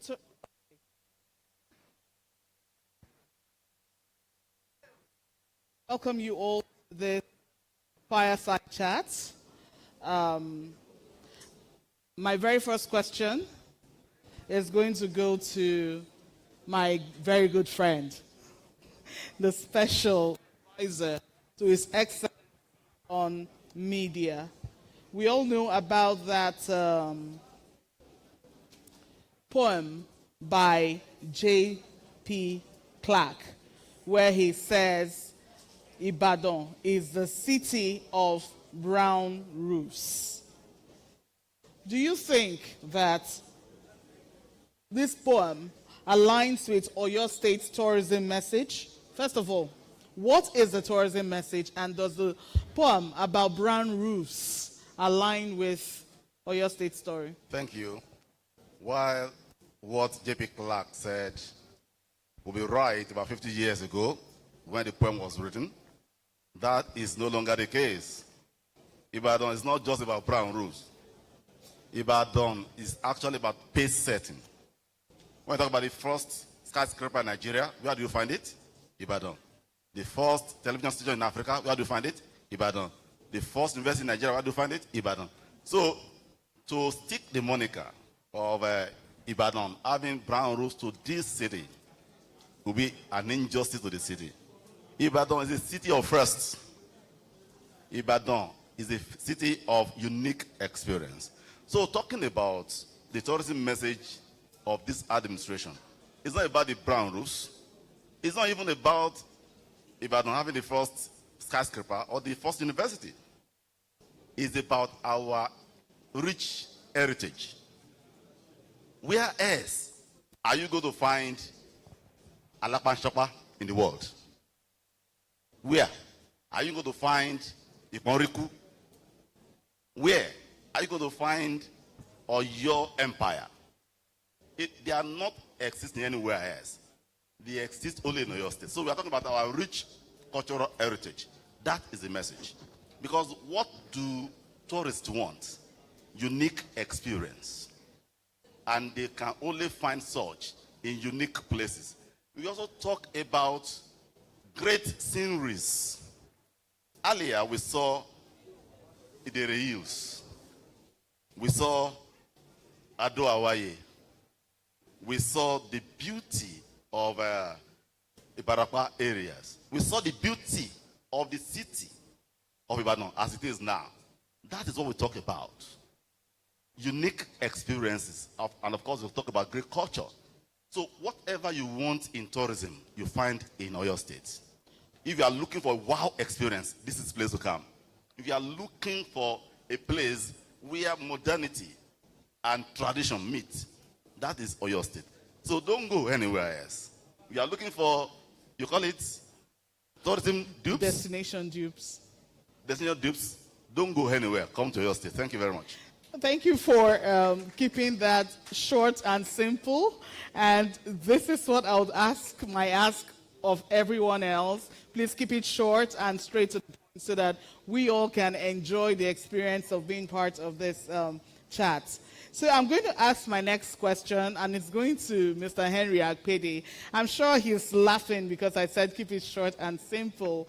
Henry Akpede comes with a lot of experience in marketing, which he's going to be sharing with part of it, restricted to about 30 seconds. I mean, that's a whole lot of ask to jam all that you've known over 20 years into like 32 seconds to 1 minute. But my question here, J.P. Clark said, Ibadan, running splash of rust, gold flung and scattered among 7 hills like broken china in the sun. Should we keep this moniker? Is it time to retell this story? What do you think? Thank you very much. And of course, we need more time to discuss this because creating a message is a very, very difficult task, very technical, but when you get it, you get it. Yes, I agree with my boss here. The Red Roof moniker is not, it's limiting. It has to be wholesome, like what the former governor Cross River said yesterday. Tourism is wholesome. So that message has to be wholesome. It has to carry everything that Oyo has to offer. It's not easy because he has mentioned a lot of things, even new ones I've not heard of before. So I'm like, there's a lot. But in doing that, you have to step back. Okay, what is that one message I want to put out there that once you have it, everybody will run to you? A lot of people have done it. Allow me to use one very simple example. And forgive me, I'm using outside the country. Las Vegas. Las Vegas has a casino. They have boxing arenas. They have hotels. They even have churches that will get you married even when you are drunk. They have it there. However, their message is very, very simple and thought-provoking. Anything that happens in Las Vegas stays in Las Vegas. Very thought-provoking. And already it has given you the message that these are the kind of things that happens in Las Vegas. It tells the story. Basically, you might not like it, you might like it, but it tells the story of Las Vegas. Dubai too. Same thing. Dubai has the tallest building, has this, has that, has infinity pool and malls. What are we saying about Dubai? See Dubai and die. It sells everything. It just tells the story of if you go there, there's no point going anywhere else. So we need to craft a message that when you people hear it, they'll ask themselves, why would Oyo be claiming that? Let me go and see what it is. It needs to be deep. It needs to be centered on something that is core, like my boss here has said. So it's not an easy task. She says, I have a few minutes, but I felt that we would have broken it down on what message Ibadan needs to move from Red Roof moniker to actual message that is thought-provoking. So I think I'll leave it here for now. Yes, please. And thank you so much for, again, keeping it short and sweet. I like that the two of you agree with each other. This is someone from government, and this is someone from the private sector. How much better can it get that two, like water and oil, that doesn't mix, but here you're mixing and agreeing with one another. we shouldn't stay with the brown roofs moniker. We need to move on, expand the message of tourism in Oyo State. I'm going to move to someone who makes documentaries about Oyo State, and that's Mr. Lao Shu.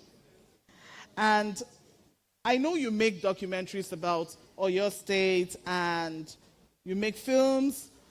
When you produce your documentaries and films, I want you to just take a look at the numbers. Which do people watch more?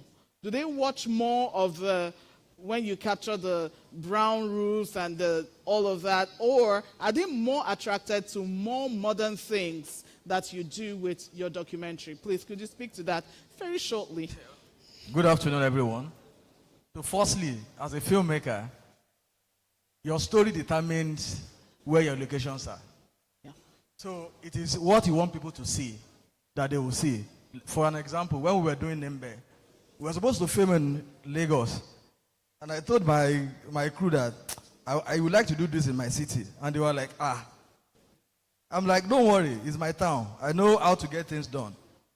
So we went to Mokola. We started a script breakdown. During the script breakdown, when they told me that they need a low-income area, I'm like, don't worry, we can use Mokola. They said, where is Mokola? When I took them there, they were amazed with the layout. Because Mokola has one of the best layouts in Ibadan. Now, we need other locations. I told them we will use Magoho. They were like, you don't live in Ibadan. I said, don't worry. I will call someone that will know someone who will get everything. And we got all our locations right. We use Agodi Gardens. We use Mokola. We use the Bawa Towers.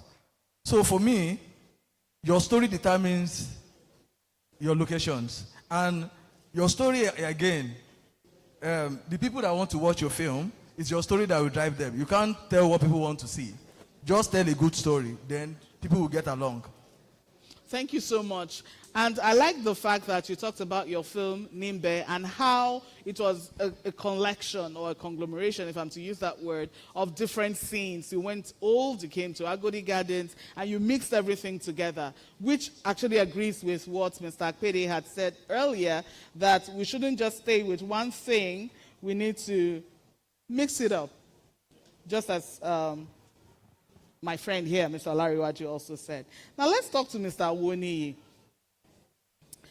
And in specific terms now, I want to ask you this question about storytelling. They say, if you don't like the stories that people are telling about you, tell your own story. A lot of people, the only thing they think of when they hear Ibadan is, brown roofs. So, how do you think that whether content creators, the government, or others involved in communication can retell the story of Ibadan so that it's not just seen as a city of brown roofs? Thank you very much. I really appreciate this. And I'll go back. I've been a part of two fantastic destination branding. I was in charge of the destination Cross River, which resonated, from which we created Calabar Carnival and quite a number of ideas that drove a lot of traffic and international patronage for Cross River State. So this is a thought where I'm very familiar. The context is very, very important in communication. J.P. Clark was a young man from Ijo who came to University of Ibadan here several years ago. And the context in which he was speaking at that point in time, history, context, are things that must guide the communication that we're going to do. He wrote about the Ibadan that was at that point in time. So reality is that the Ibadan that we have now, sincerely I said to my friend, if I've not been here today, the fantastic things that I've heard about government doing, there is no how I would have known that they are having such. I drive a lot of agri-tech systems and all that now. So if I were not here, the things that the Akonde guy talked about, I wouldn't know that government is. I'm from Okeogun. I'm from Iseyin, and that's why I'm depicting this attire of my people. This is also deliberately and intentional to tell the story of my own people. Maybe physicals, people here, maybe online audiences are going to take away something that, okay, this is who we are. Just like Ule said, the story about how Ihashoke thing, which is one of our occupation of our people, sold their people. So what are those things that are very passionate about? And I'm going to cite one. South Africa was a nation that was known for apartheid. But when they had a very strong leadership, he came up with a story of Rainbow Nation. And for the first time in human history, you had a World Cup, which is a global football fiesta that came and was hosted by South Africa. You will know that there is a lot of crime in South Africa, but they don't project those negativities about them. They project the very positive things about South Africa. So there must be, it must be a tripartite thing. The government must be willing. The people must also have a buy-in. I thought about South Africa. They created Rainbow Nation. After they have been able to, those discriminations are still present with them. True. But they were able to manage it. The second one that is very close to it, which is also in our African climb here, is the one in Rwanda. We know about Tutsi and the other folks. But you had a strong leadership, and I'm emphasizing leadership because it rises and falls with leadership. Yep. You had a Kagame who came in and it changed the trajectory. I have been to Rwanda. Rwanda is a place you would love to go to now. So I am not going to sit here and say to you, I'm going to give to you what we're going to talk about Ibadan. We have to do research. Those things are born out of research about places before you can come up with those things. But I've given two instances of people who looked back on their history and deliberately wanted to change their narrative, and they created something. Thank you so much. Thank you so much for that. And I'm sure that the clap from the audience shows that they actually appreciate the comments that you made. And my next question to Mr. Akpede is born out of the comments that you made about messaging. It's the message. And Marshall McLuhan, it was that said, the medium is the message. Do you agree with that statement? And if you do, what medium should the Oyo State government be using to boost the message of tourism? Thank you very much. So, you won't believe it, but I get asked this question by almost all my clients, even some of the big ones, Coca-Cola and the rest. So, the idea of a medium, Marshall is actually right. Medium is important. But I ask myself every time, how many outdoor assets are there?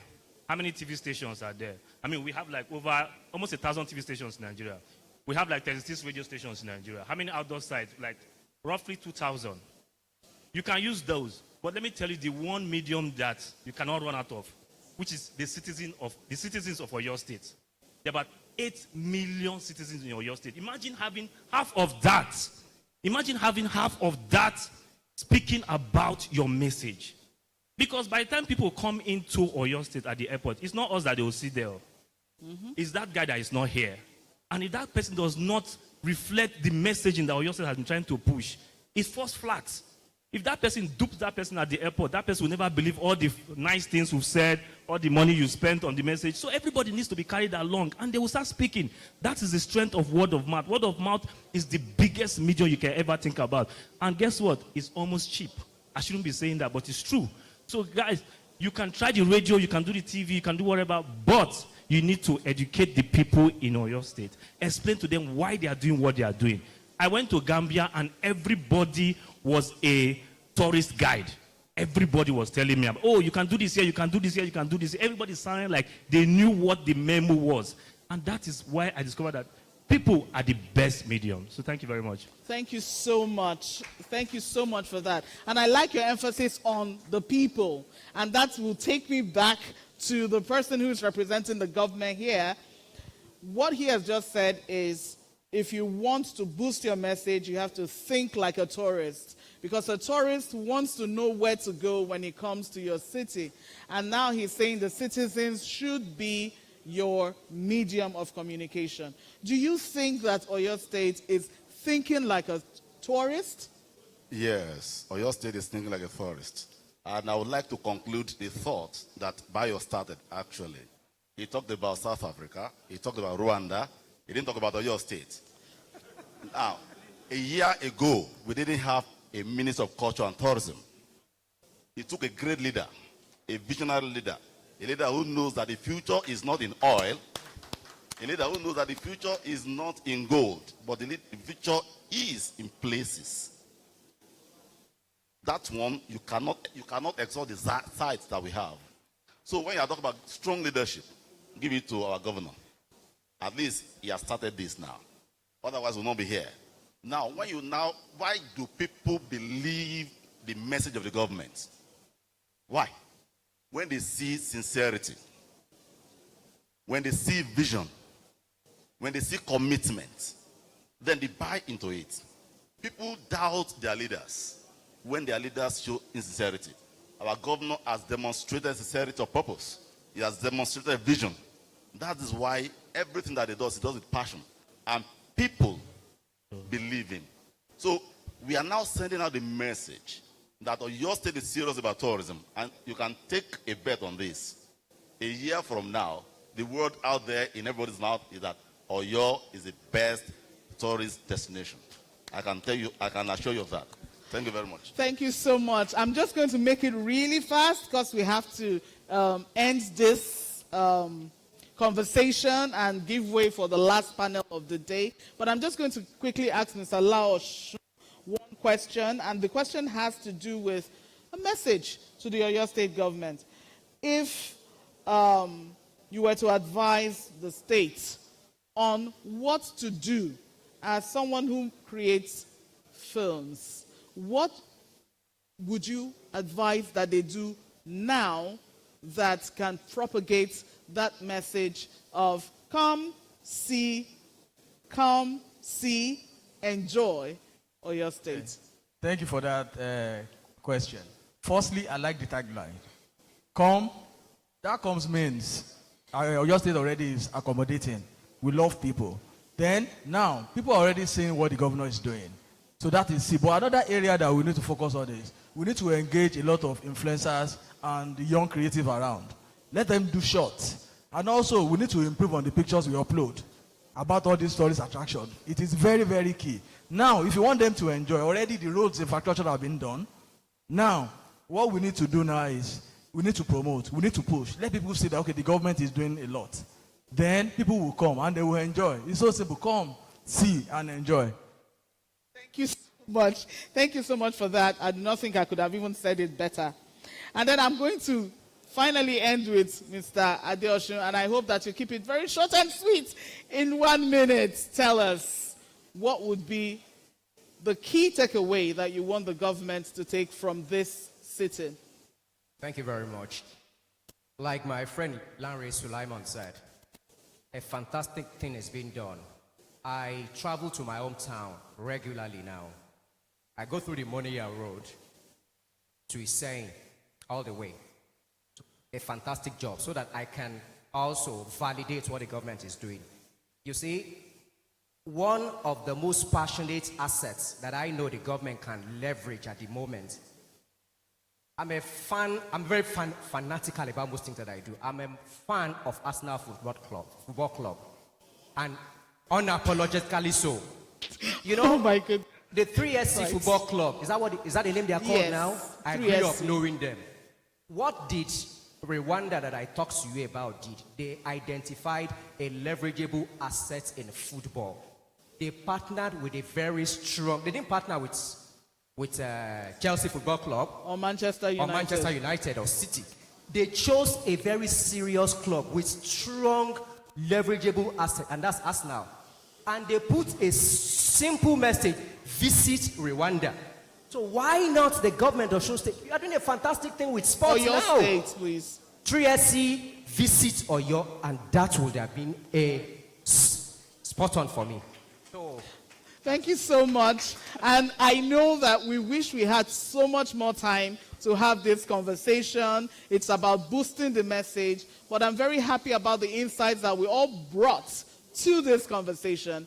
And I'm sure that the relevant authorities, I can see the Commissioner for Culture and Tourism sitting down there, taking notes, and these notes will be put into good use. Thank you very much for being part of this panel. Amazing. Please, a round of applause for them. I strongly believe we can do better than that. Shall we do a bit more? Okay. So, I'd always wondered, as I said earlier, about J.P. Clark's poem when you talk about the brown roof city. Well, I guess the jury is out right now whether it was an ode or a criticism. And I think we should own it because it's something that speaks about how enduring, how vintage our city has become. One thing we can all agree on is that the fireside chat provided clarity as to the message Oyo State wants to project, and that message, and I want all of us to be able to mouth that. Come, see, enjoy, and invest in Oyo State. Okay. Before we move to the last panel session for today, I would like to let you know once again that we have the exhibition stand downstairs. Once you get downstairs, by your left, you see the exhibition area. Please visit the place. There's so much for you to see. There's so much for you to be a part of. The exhibition stand is just downstairs by your left.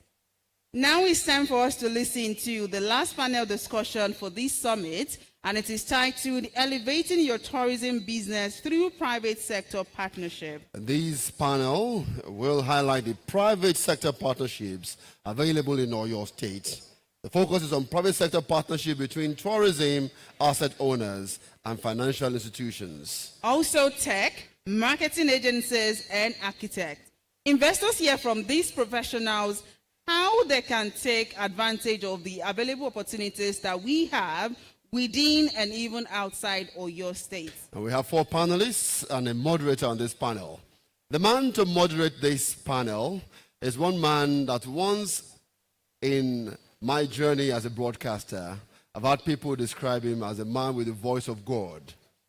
He always holds the Ibadan city spellbound with his baritone voice. A session on radio every Saturday is a classroom that you don't want to miss every morning. I'm sure you can hear the sound as I try to describe the one and only Edmond Obilo. The radio man. Is the radio man. Edmond Please Obilo. Let's celebrate Edmond Obilo as he's stepping forward. You're welcome. Welcome. You're welcome.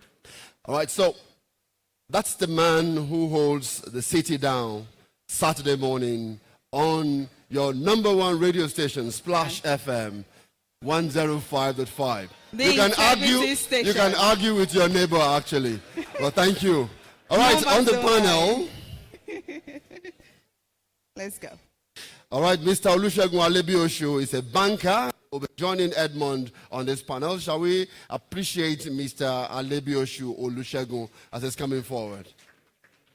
Please, let's keep clapping, please. Mr. Kolapo Ogunbile is a tech expert. I'm told he's also part of this panel. Please, let's put our hands together as we clap for Mr. Kolapo Ogunbile. Mr. Bolaji Abimbola is a marketing agency practitioner. Is also right here. Mr. Bolaji Abimbola, please welcome. And co-creative director, Patrick Wahid Design Consultancy. Let's welcome Mr. Adeyemo Shokumbi. And so over to Edmond. Thank you, Sean.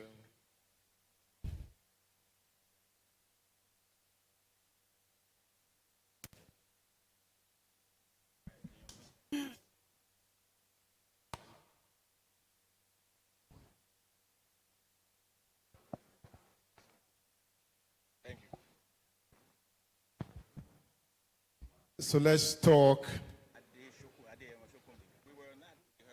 about growing the economy through tourism.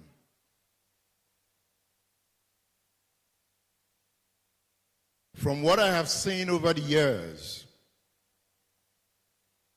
it is clear and undeniable that tourism has the potential to lift Oyo State economy. So at this point,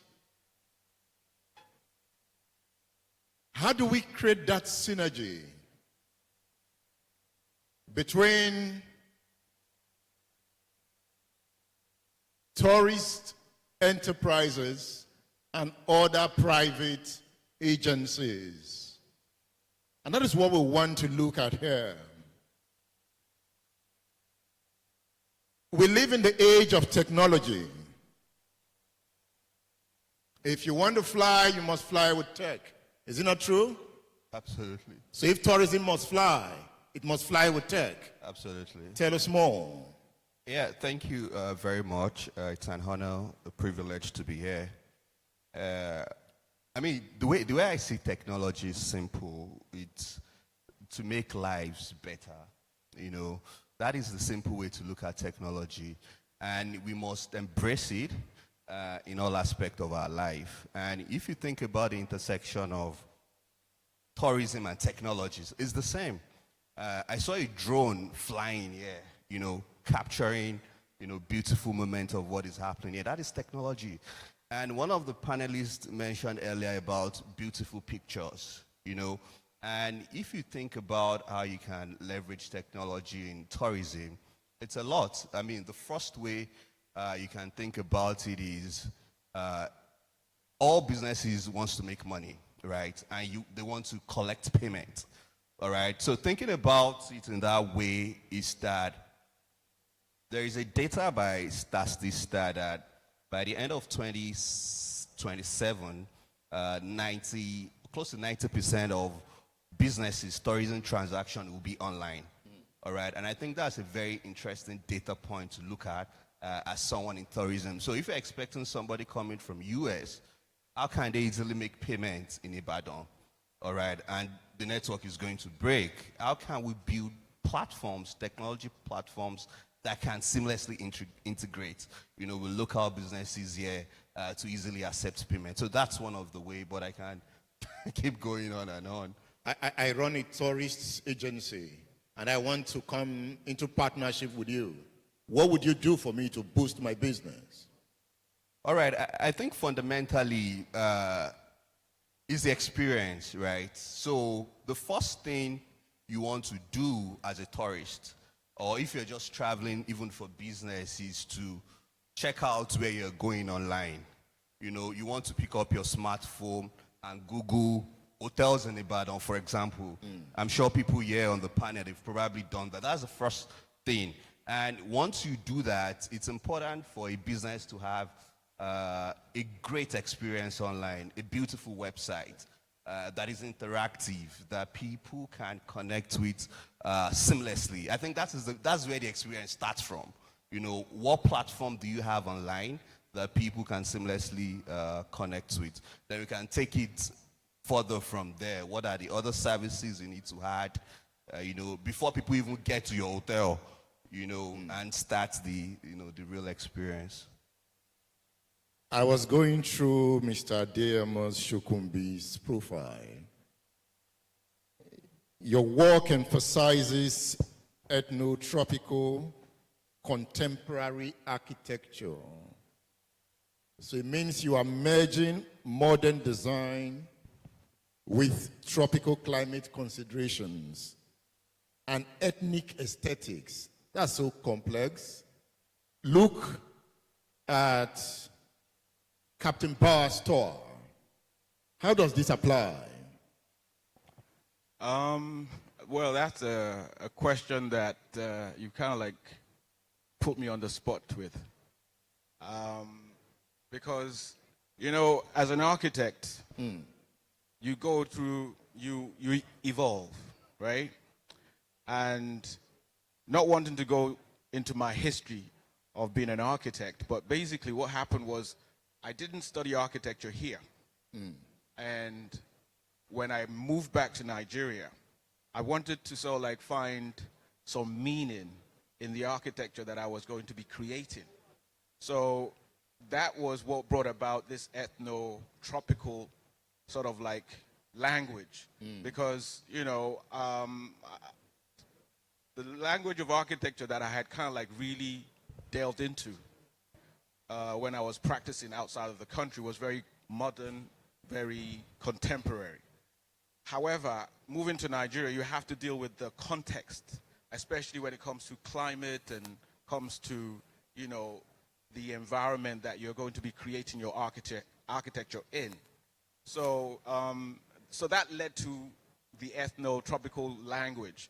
But since then, you know, over time, one has evolved. One has started to look at the context in a much deeper way, trying to find a better understanding of the type of architecture that is necessary for this our environment. And I was very sort of like taken in by what Kule Afolayan presented today. Because, you know, like I said, working with the context and also trying to see how you can preserve history or preserve a language or preserve culture. So that's where I'm at now. So for me to answer that question, that what is it about, I kind of like left that in the past, so to speak. So I've kind of like moved on. The reason I'm asking that question, I'm a tourism asset owner. Right. I need your services. Right. What can you do for me? Well, the service of an architect obviously is going to be along the lines of, as a tourism promoter, you have a vision, but you probably can't interpret that vision yourself. So you need an expert who understands it. So if you were to come to me and request for me to give you Dubai right now, I wouldn't be able to.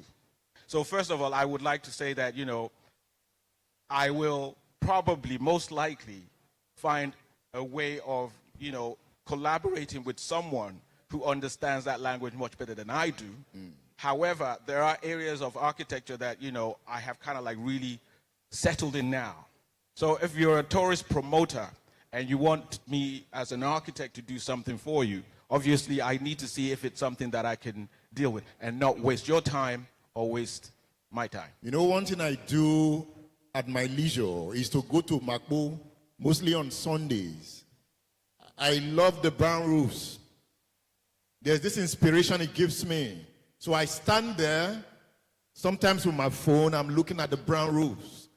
And I'm looking at the scattered settlement, asking, what can we do here? How do we reshape this environment? And I'm consulting you. What do we do? I will preserve it, but I will use material that has a long-lasting sort of like materiality. Because the thing is, I mean, you were talking, the honorable, I don't know if it's a commissioner, said something about, in as much as J.P. Clark talked about the brown roofs, that there's more to Ibadan than the brown roofs. Yeah. I agree. But for me, as an architect, I look to heritage. I look to culture and the preservation of it. So, I mean, I'm very sort of like happy to be here, actually, because Oyo State have gone out on a limb to sort of like, you know, put this out to people like myself, that if this is to happen, how would you respond to it? Do you understand what I'm saying? And I'm not the only architect in Nigeria. There are many, or the only architect in Ibadan, or the only architect in Western region. There are many of us. And I'm a believer that one has to collaborate with others, not just even with like-minded professionals, but also with the people that actually are from that context or from that location or from that area. So rather than just trying to impose my own understandings on them, I have to work with them. I have to work with, you know, people that come from that locality. So that's the type of architecture that I believe should be perpetrated in Oyo State, because Oyo State has a history, very, very, very deep history that needs to be preserved, you know, and I am an advocate for that. Thank you, Mr. Shokunbi. Thank you. Thank you. Let me come to Mr. Kolakbo Ogungbile. Okay, sorry. Sorry. Mr. Bolaji Abimbola, yes. Mr. Abimbola, he's a professional with extensive expertise spanning public relations, advertising, events, and experiential marketing. We are talking about tourism here. How expensive are you if I want to partner you as a tourism company? Thank you very much. When you say how expensive, well, would my service be?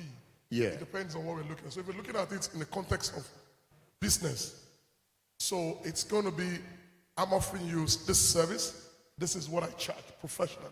But for government, and I think it's about partnership, it's about collaboration.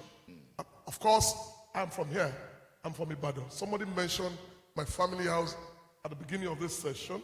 We have one of the oldest palace, the Refin Palace. That's where I'm from. So I see myself as a stakeholder. And other than seeing this as a business, I like to see it as my way of contributing to development of the tourism potential of the state. But that's not to say that I'm going to do it for free. But of course, I'm not going to be charging you as I would charge my commercial clients and partners. Thank you. But again, I'm a private business.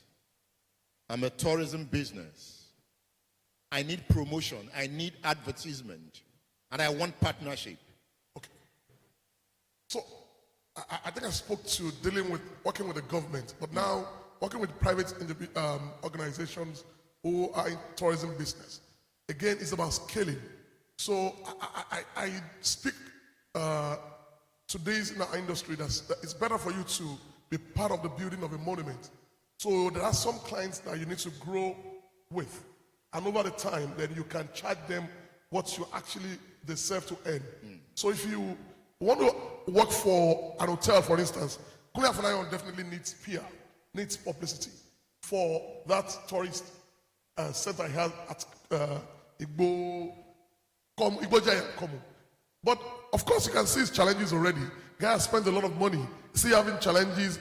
But if you go to him and in a straight commercial terms, he may not be able to afford you, and you're going to more like not allow the potential of that tourist destination to flourish. So you look at collaboration, look at the medium that you can use to reach his audience that is the best medium and most affordable. Then you begin to scale as it grows. That is the way I like to approach partnering with tourist operators. I must confess, since yesterday, I've been thinking of going into tourism business. And I think I will. Please do. And in the last 3 or 4 years, I've brought in some friends, especially Makbo Axis. We've toured those areas and I've seen the potential, but I've been dilly-dallying. If you are a young person, let's make money. Get ready, let's partner. There is money to be made. You see, I was in Vietnam. I knew how much I spent to view certain sites. Those sites are not as great as some of the sites in Oyo State. So if you are a young person in this hall, just go back and reflect. There is money to be made from Oyo State. Mr. Architect, are you seeing the money? You are seeing the money. Are you going to come in to partner? Without a doubt. I mean, given the opportunity, I'll be here in a flash. I mean, the thing about Oyo State is, like I said, it has the culture, it has the history, and, you know, it is ripe for what Oyo State is actually trying to do now. And, I mean, you know, I move around in a pack. So my thing now is to go back to the yard and tell the pack that, listen, guys, there's so much to be done. Just like you're encouraging everybody to invest in Oyo State as the young people that are in the audience today, that, you know, it is ripe for it. And I feel that what the government, which, I mean, I was so impressed with the Deputy Governor's presentation today, because he wooed me and he made my head swell to the point that, I mean, I wanted to go up to him and say, come on, give me a job. I'm ready for this. But the truth is, everybody should come to Oyo State now. With the initiative that has actually been done with this summit and with my friend, Dr. Adun Okukwe, who has actually decided to move into this environment, I'm sure this is where it's at. Now, if you go on my pages, you would see about 6 documentaries on the Fashola Agribusiness Industrial Hub. I went into that hub and I saw the power of visionary thinking. Take a tour to that hub and see what Agric can bring to the system. What Dr. Debo Akonde described is real. And I took my cameras in, I saw the pictures, I saw the future. Let's look at what tech can do for Fashola Agribusiness Hub. All right. I think initially when I started, it was about creating the digital experience. And what I was trying to do is to Google the Fashola Hub and just trying to understand the kind of information that is available, you know, on that. I've been hearing about it, I've checked it out. And a quick one, there is a platform here, I don't know if anybody has heard of Hello Ibadan, all right? Some wonderful young guys, and they create amazing content, you know, about beautiful places, amazing places in Ibadan. And that's one of the things technology can do, visibility. You know, people need to know locally in other part of the country. And I think it was yesterday when someone said in Africa we have a population of 1.4 billion people. I mean, and that's a very huge market. So the question is, how can we leverage technology to drive visibility for Fashola Hub? I mean, I heard the commissioner said that it has been fully subscribed. There is plan to set up additional hub like the Fasholas, but what can we do to grow it in terms of visibility? What are the resources available? What is the platform like? You know, is there like augmented reality integrated and I can maybe interact with some of the spaces there? There are also businesses there. I mean, there is opportunity to create programs for young people that are building or starting new innovative ideas around agriculture and tourism, and even incubate them in that location. So in essence, I mean, technology, one, visibility. All right, that is one of the key things I think technology can use. And of course, the processes. I'm sure there are a lot of processes there that technology, you know, can also drive. Yeah. Let's look at this question. And it's to you, Mr. Abimbola. Do you have any personal experience of ongoing partnership between marketing agencies and tourism asset owners? Okay, there's a lot. And I spoke to these during areas for this event. If you look at a country like Kenya, the Kenya Tourism, the board of the Kenya Tourism have partnership with marketing communication agencies that develop strategies and communications for promoting Kenya tourism, which is why today Kenya is one of the major countries in Africa attracting a lot of tourists to their state. It will interest you to know that Kenya makes a lot of money in tourism between the relationship with the United Kingdom. So much that the late Queen actually was holidaying in Kenya when she was named Queen of England. And it's a no-brainer. The government and the private investors cannot do it alone. So there is a need for there to be that partnership between the tourism investors, the government, and marketing communication experts. My friend Bayadoshu spoke here about the destination branding for Cross-River State. That was done through a public-private partnership. And of course, we know, like we say, that government has no business in business.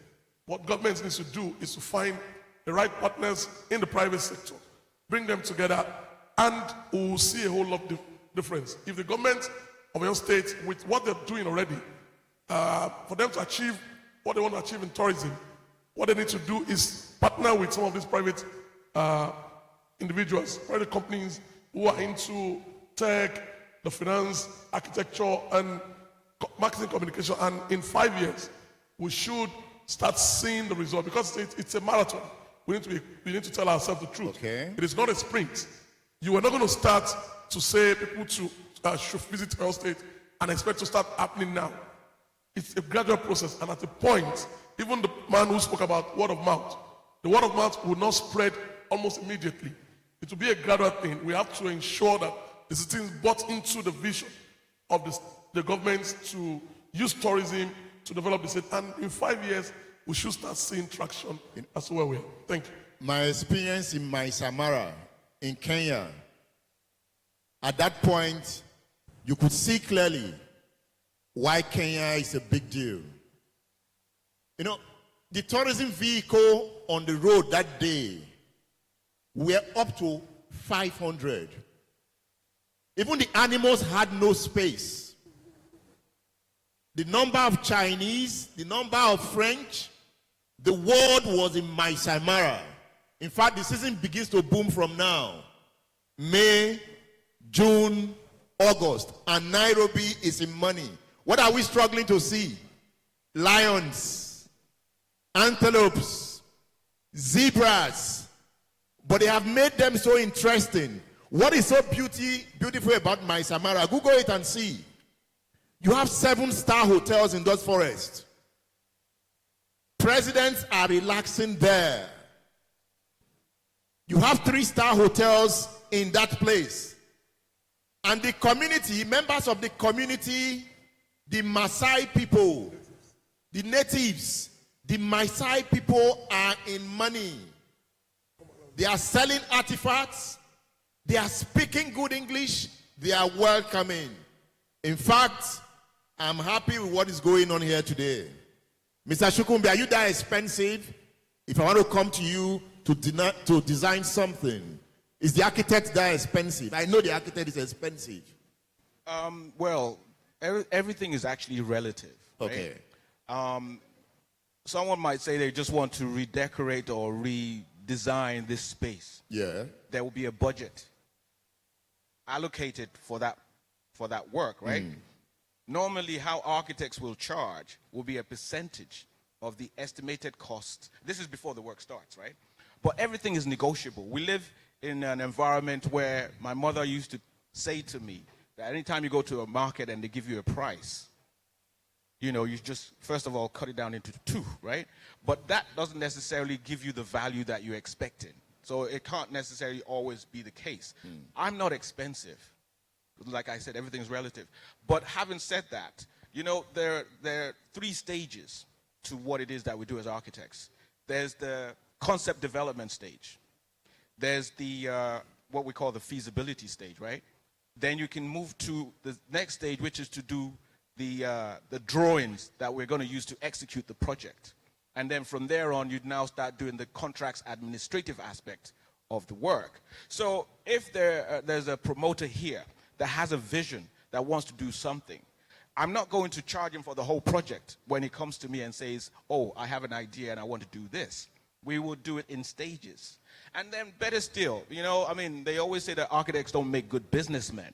But one thing that we've learned nowadays is people don't like paying for services in our environment, unless you're in the oil and gas business. But as an architect, you know, you can sort of like negotiate a way of saying, you know what, might not necessarily get paid for this, but when we're done with the project, I mean, this would obviously be written out as a contract. When we're done with the project, based on whatever the return on investment is, I can earn a percentage of that. You know, or you could even do like a JV, a joint venture, where you don't necessarily have to be paid anything, but your sweat equity becomes your own equity in that understanding. As we round up the discourse, advise the Oyo State government on the road to follow, especially with relating to professionals like you. So we all understand the challenges that we have in Nigeria. There's a 4-year cycle that we all work with. Sometimes we're lucky it can be an 8-year cycle, okay? So I don't know the intricacies of government or policy or what have you, but I feel that the government have a duty and a role to play where if, for example, someone looks at a project and sees it as a short term, that doesn't necessarily have a problem that much with it because you're still within the cycle of that 4-year cycle. But if it's like a long-term project, which most of these projects need to be for them to be successful, you can't, you know, sort of like create magic in one night.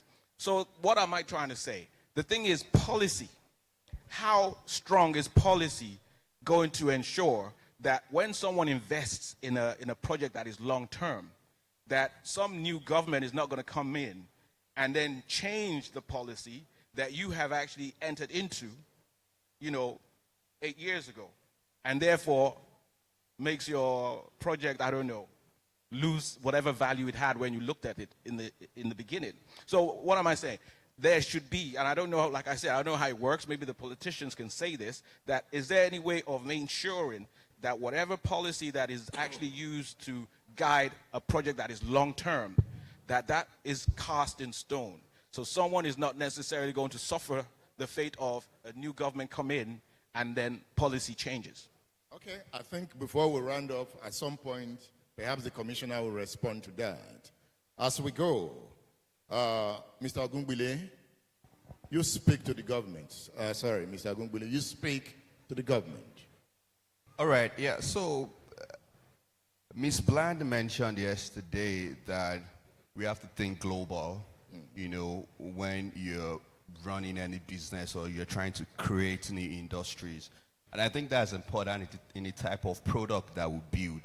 And when I say product, I mean technology product, right? So if you're trying to build a platform to drive tourism, for example, in Oyo State, the question is how competitive is that platform? Is it a world standard platform? What type of web application are you using? What type of experience are you giving people online?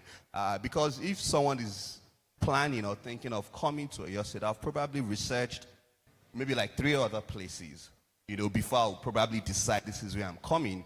And my first interaction is the platform. So what type of platform is the state putting out there? How educative are those platforms? What are the information available on those platforms? How interactive are those platforms? What type of technology can you use to enhance those platforms? I was talking about augmented reality for some of these lakes. How can you leverage technology to create the experience for people? I might be sitting down in Calabar and I'm having a feel of the lake right in my sitting room. And a typical experience is, I was in Finland some years ago and I had to choose between 2 hotels, right? And one of the hotels gave me a 360-degree view, of the reception area, and the other one was just book rooms. And I went for the other one, right? And when I got there, it was like, I've been here before. That's the experience. That's kind of the value, technology can give you. And it's important that the state thinks about building world competitive technology platforms that is competitive globally. Mr. Bimbola, the ball is in your court. Okay, for me, I think it's partnership. The government must bridge the gulf between the public service and the private enterprise, bring them together for us to achieve the goal. And again, we must, if we are very serious about making tourism a very serious income earner and the mainstay of our economy as a state, then we must weave it into the vision that is driving the state. Because we all talk about Dubai. What is driving UAE is the vision to be the first, to be number one. They go to places where nobody has gone before. They want to be ahead of the world. So if we're serious about tourism, then we need to weave it into the vision such that even the government to come will have no choice but to follow through to see that tourism, of course, become the mainstay for your state. We also have to work with the Federal Ministry of Tourism and Nigerian Tourism Promotion Board to ensure that, and we have to be on the road. We have to constantly be on the road. There are road shows we need to go study best practice everywhere. I was in Zambia last year. It's a journey of 5 or 6 hours to travel to one of the World Heritage centers, which is the Victoria Falls. But if you check online and see, you interact with, you want to go there. And you will not even imagine, you will not even think about the pains of the road trip to that place when you get there. So I hope that we can get this started from now, because already the government is doing everything possible necessary. We have the infrastructure, we have security. I was shocked today to find Egbo Osheni here, and for him and retired AIG Sikiru Akonde, the security is taken care of, infrastructure is there, then we just have to go above all of this now, bring the private sector to work with the government, and we will set the state on the journey for the future. Thank you. God bless you. Thank you, Mr. Bolaji Abimbola. Thank you, Kolakpo Ogungbile. Thank you, and Mr. Adeyemo Shokumbi. Thank you. Let me round off with this point. We have more than 40 radio stations in Ibadan. That is a great tool for the promotion of tourism. And for me, as a radio man, I have taken it as a duty, as a social responsibility, to promote the tourism potentials of Oyo State. And I also advise the government to key into all the radio stations. Radio is a powerful tool to drive this message. And I know if all radio stations key in, even 50% key in, we are in for big business. This is the age of making good money. Let's make money. Thank you. I think this panel deserves more applause. And please, members of the panel, can you please stay here so that you can take your photographs? Please, if you can just stay this way so that you can take a photograph. Please. Yes, just somewhere here. Yeah. Thank you. Now, while they are doing that, very quickly, while they are trying to take the photographs, we have some questions that people have sent in that will be quickly answered. However, let me start by saying that Abiodun Ayorinde, we got your suggestions and all the submissions that you've made. It's been passed over to the committee and they will be working on that. So thank you, Ayorinde. We have two questions here for the Honorable Commissioner for Tourism and Culture. The first one is from Aileka Boluatife, and said, what is the plan for your state government for content creators wanting to partner with the state? That's for content creator. And also the question that says, any plan to support event planners, food tourism events in the state? These questions are for Honorable Commissioner for Culture and Tourism. And the questions that you have for 1 minute each for each of these questions. Any plan to support content creators? For content creators, I think we have been doing that before. What we do now is to intensify our effort. And I also want to say that please, if you are a content creator and you have good content that you can use in a good context, you can approach the ministry. I'm assuring you. And please, this is PPP. Don't come here and say, this will cost us so much. Please, I will be willing to go extra mile with you. If you don't come to me and say, go and bring money. Don't come to me. But if you have good content, at least we have about 5-6 content creators that we are working with presently. And by the time, maybe by July, you will see result of one. In fact, thank God that we have one team here that's helping us in packaging a Google festival. Honorable Commissioner, your time is up. Oh, sorry. So what I'm saying in essence, I'm sorry. So what I'm saying in essence is that we believe that we can't do it alone. Please come up with content that will promote the tourism industry in Oyo State. Food vendors. So as far as we are concerned, and we have our people. When you are talking of technology, you are talking of social media, you are talking of marketing communication. In every aspect of it, they are up there. So we work together to make sure that the tourism industry in Oyo State is lifted. And for event planner, just like that, in fact, we cannot do any event without you people.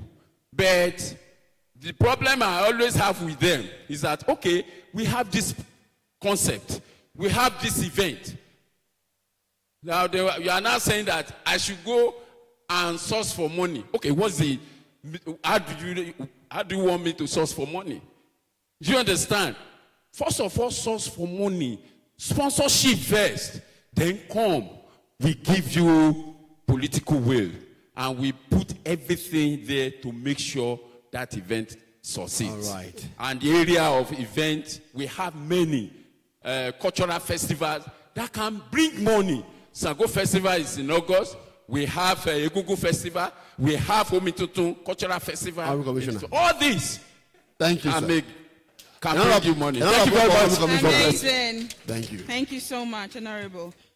The next question is for the marketing and communications consultants to the Oyo State government in person of Ms. Abigail Anaba. This question is, after this innovative and experience gathering conference and seminar symposium, what next? Implementation. Well, we are going to have a post-mortem of the entire event. What are the things that we have learned from this event? What are the things that need to be implemented? What are the policies that need to be developed based on the content that was shared during this event? So there's going to be a post-mortem, and then, of course, we look forward to another event like this soon. All right. Thank you so much. Thank you very much. Thank you very much for keeping the time. Thank you so much. All right, Dr. Moron Kola Thomas will be the one to answer this question. In a progressive approach, it's imperative for government to allocate a dedicated budget annually towards supporting youth-driven initiatives that promote tourism. This includes bolstering existing event brands that embody the essence of our state's tourism potential. What has Oyo State government done to achieve this? Dr. Moron Kola Thomas. Is here. Okay. You want me to read it again, or I should hand it over?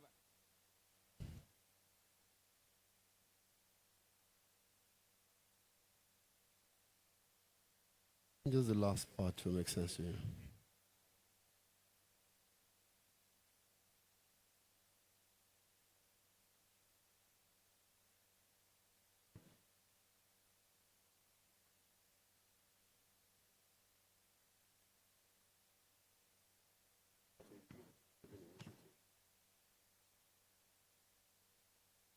Well, thank you very much.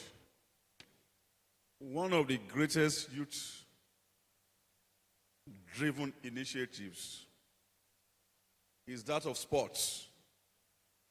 And I happen to have been Commissioner of Youth and Sports in this state. And I have seen that progressively, this government, more than the past ones, has consistently been investing in sporting activities. The new stadium is not just about 3SC. It is for the youth to crack their brain and come up with novel ideas through which government can partner with them. Because the thing now about investment is PPP. Okay. And not just the government putting money somewhere. You have seen so much in this summit. In art and crafts, you've seen the young lady that came up with the artworks. The Commissioner of Tourism and Culture is available. The Commissioner of Youth and Sports, very young lady like you, is also available. I think we must understand the fact that we have departed from the era of government just putting money down the drain. creative and innovative ideas, when they come from the youth, will be supported in terms of partnership with government. And I challenge our young ones to come up. In this summit, we are cracking our brains on how to give an award to people who have committed themselves to publications on tourism. It was difficult. You graduated in theater arts, you graduated in English. Can you write? Can you come up with something? I'm just giving you an idea. No. There are so many ideas. Thank you. Once you come up, government is ready for you. Thank you. Thank you so very much much. for that. All right, and the last question that I have is for the Chief Press Secretary to the government of Oyo State. And the question says, what is or what are the roles of tour companies, operators, and tour guides in Oyo State tourism development? How are you going to enhance their capacity to deliver? No, we won't enhance their capacity. We have already prepared the table for them.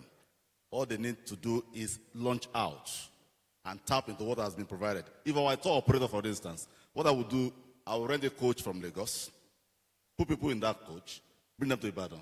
From Ibadan, go to Moniya, get to Ado-Awaye, come back to Ibadan, go to Bowers Tower, go to Agodi Gardens. You have a whole day. So what the operators need to do is to be very active. Seize the opportunities that the government has provided. Government is a facilitator. And this government has facilitated opportunities. So what they need to do is to seize the opportunities and cash out. Thank All you. right. Thank you so much. Let me also announce that the lunch is being distributed amongst us. So please don't go until you get your lunch pack before you leave this place. Ibuku? I mean, what a great time we've had in the last 48 hours. And all too soon, we're drawing the curtains on this memorable summit, hashtag It's Oyo State 2024. And it seems like just a minute ago we were saying welcome to all the delegates. And now we are already saying our BYE and saying goodbye to you. And you know how they say that time flies when you're having a good time. And just as you said, that 48 hours seem not to be enough for us to have a great time here. I know, right? So we thank you all for being here. We would like to invite the Honorable Commissioner for Culture and Tourism for the vote of thanks, to thank everyone, the delegates, the speakers who have been part of this great event. My name is Oluwaseun Akinola, and I thank you for joining us right here. And my partner here has been very delectable and helpful on this program. Absolutely. I am Ibukunluwa Olagunju. Commissioner, sir. Very wonderful people. I appreciate you. Thank you, sir. So, I want to first of all thank the chief convener of this summit, my Oga, Governor Oluwaseyi Abiodun Makinde, for making this summit possible. I thank the Deputy Governor for his support, who is overseeing the Ministry of Culture and Tourism. I thank the Kabiesis, Oriade Orunleke. We thank you. And I thank all the committee members and all the Executive Council for giving us all the necessary support. And I want to single out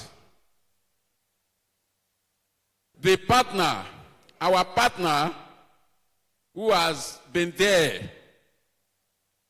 since the beginning and since they created or decoupled the ministry from Ministry of Information, Culture and Tourism. And that is Silverwolf Digital. That organization has been instrumental to what we have been doing since we started. And we are very grateful, from the top to the least person in that organization. We appreciate you and we continue to appreciate you. And all the speakers, all the presenters, the panelists that came and presented their papers and discussions. We really appreciate you. Baba Odunlade, you are appreciated. He decided to cut short his trip in the US to come and attend this summit. You are appreciated, sir. Where is my friend, Manina? Is she here? Okay. So that's one of our delegates, our panelists, our speaker that came, who flew from America to participate in this summit. We appreciate her too. And I appreciate all the delegates who attended the summit. We started yesterday. Normally, in summits or conferences like this, the second day, you hardly see 1/3 of those that you saw, that attended the first day. But come and see. You see that people really troop out yesterday, they troop out today to attend since morning. The hall is still full. I appreciate each and every one of you. And the zonal presentations, that is local government, the 33 local government of Oyo State, we appreciate you for your wonderful performance yesterday. In fact, it helped to sell Oyo State to people outside Oyo State. Once again, I thank the gentlemen of the press, especially all the media stations that partner with us. The Agidigbo, Fresh FM, and all Fresh FM partners. We thank the BCOS, Broadcasting Corporation of Oyo State. They covered it live, both radio and television. That is our home station. That station has been very supportive. That station has been helping the ministry to grow. We appreciate the station. We appreciate each and everyone from the executive chairman of BCOS to all the staff. We really appreciate you. Splash FM. See wonderful MCs. They have been here since yesterday. They have been doing wonders. We appreciate you, Shehu Akinola and Ibukun. I really appreciate you. You didn't allow us to have any dull moments. That's very nice of you. And all our the panel leaders who anchor all the panels. My friend, my brother, Edward Nobilo, you are welcome. I'm very happy that you show interest. And also see that high level of commitment from Edmond Nobilo, that he's going to use his platform to promote tourism potentials that we have in Oyo State. And I want to say that he has a lot of traffic on his platform. When we say tourism potential, not only tourism alone, we have cultural diversity and tourism dynamics. Cultural activities and festivals are part of tourism. So please, help us combine that. And I know anytime you make promise, it is commitment, and you always keep to your commitment. Thank you very much. And the other panelists, they have gone. We really appreciate. We have taken note of all your comments. Only Afolayan, and thank God that he met with Oga yesterday. We had high-level investors meeting yesterday with Oga, and each investor was allowed to express his or her feelings and demand. And immediately, Oga addressed all the demands. I thank you for coming as you are leaving. And gentlemen of the press, once again, you are wonderful people. That is my constituency. I appreciate you for being with us since yesterday. And my ministry, thank you for accepting my agidis. So, and I appreciate each and every one of you, the management and the entire staff of Ministry of Culture and Tourism. I cannot do it alone. You have been giving me all the necessary support. Thank you for taking and accepting my SSS. What matters today is that you, Silver Wolf, really made today's possible. And we are very proud to have today's summit. Once again, all the members of the committee, permit me to single them out one after the other. The powerful secretary and the NG room of the committee,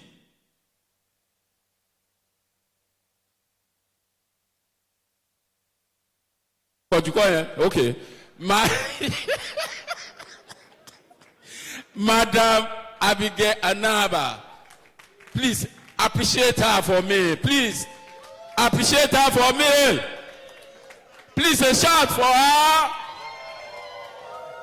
Thank you very much. That's the secretary and engine room of the committee. And I called this man, he's a commissioner emeritus. But I would make sure I help him for him to get to heaven. Because so, and that is Dr. Moronkola Thomas. Please appreciate him for. And also, we have our powerful Chief Press Secretary and SA Media to the governor. I've not seen, this is my first time of interacting with a CPS to the governor who is humility personified. Pastor Sulaiman Olanrewaju, please help me appreciate him. And I have the man in charge of all the investments in Oyo State. And that is Director General Oyo State Investment Promotion Agency, OSIPA, Chief Alagba Alaji Tilewa Folarin. And we also have my powerful brother who did this presentation via Zoom the other time, and that is DG Osada, Dr. Debo Akande. Please help me appreciate him as well.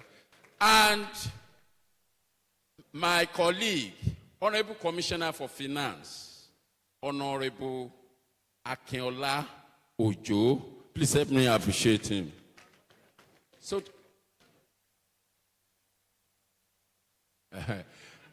and my humble self, the chief messenger of that committee. Thank you very much. My name is Wasiu Ajani Adewale Olatubosun Ọmọ Ìyá Alágbo. Thank you very much. Bye-bye. By next year, inshallah, by special grace of God, ní orúkọ àwọn olílẹ̀, ní orúkọ àwọn aláyé, we are going to have every year, we are going to be having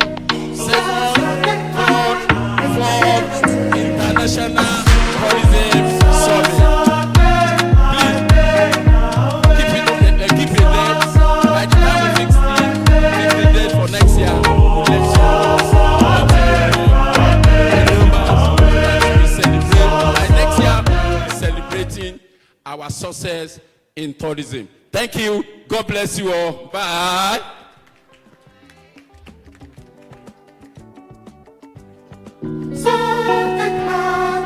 If you have anything to ask from me, you can come to me. Please don't come to me.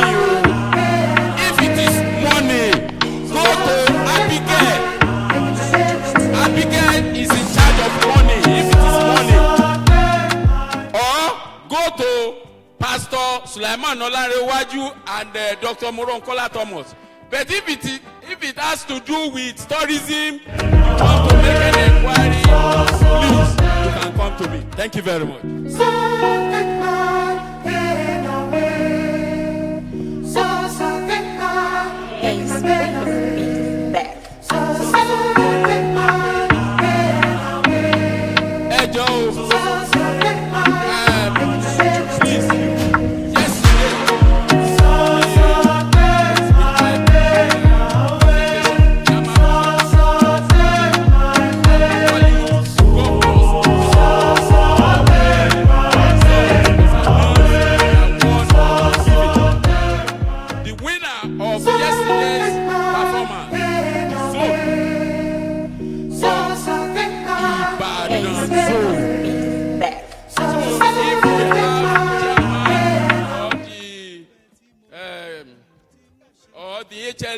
From the zone, they can come because we had someone to collect it.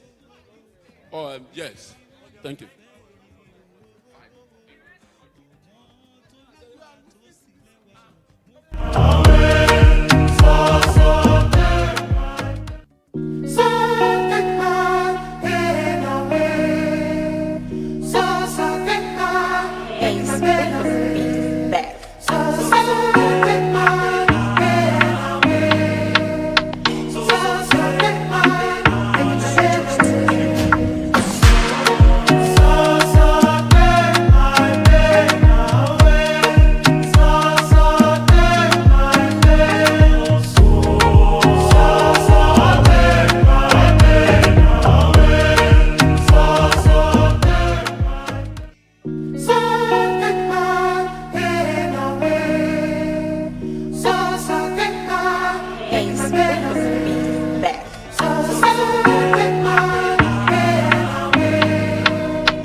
Check that.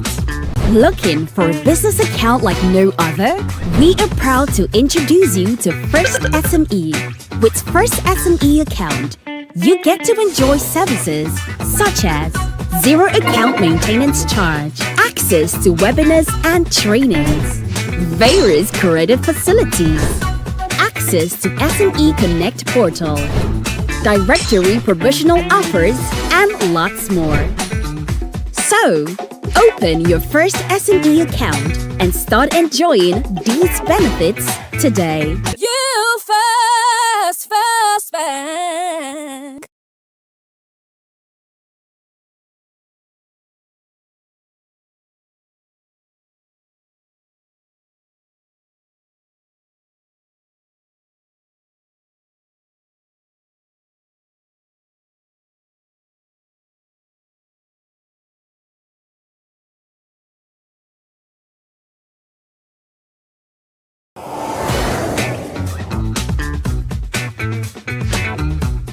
Check that. Looking for a business account like no other? We are proud to introduce you to First SME. With First SME account, you get to enjoy services such as zero account maintenance charge, access to webinars and trainings, various creative facilities, access to SME Connect portal, directory provisional offers, and lots more. So, open your first SME account and start enjoying these benefits today. You First Bank.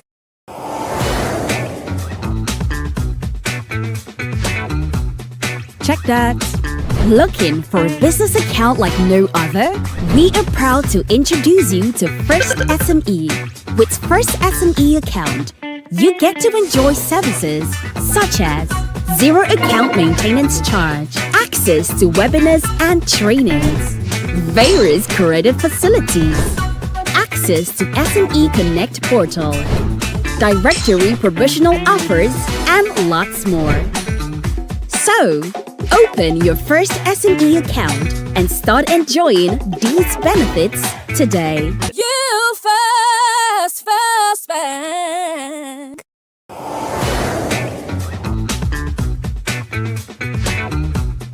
Check that. Looking for a business account like no other? We are proud to introduce you to First SME. With First SME account, you get to enjoy services such as zero account maintenance charge, access to webinars and trainings, various creative facilities, access to SME Connect portal, directory provisional offers, and lots more.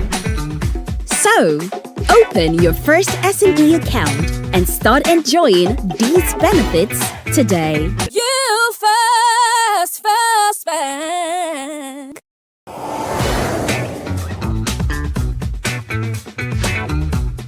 Check that. Looking for a business account like no other? We are proud to introduce you to First SME. With First SME account, you get to enjoy services such as zero account maintenance charge, access to webinars and trainings, various creative facilities, access to SME Connect portal, directory provisional offers, and lots more. So, open your first SME account and start enjoying these benefits today. You First Bank.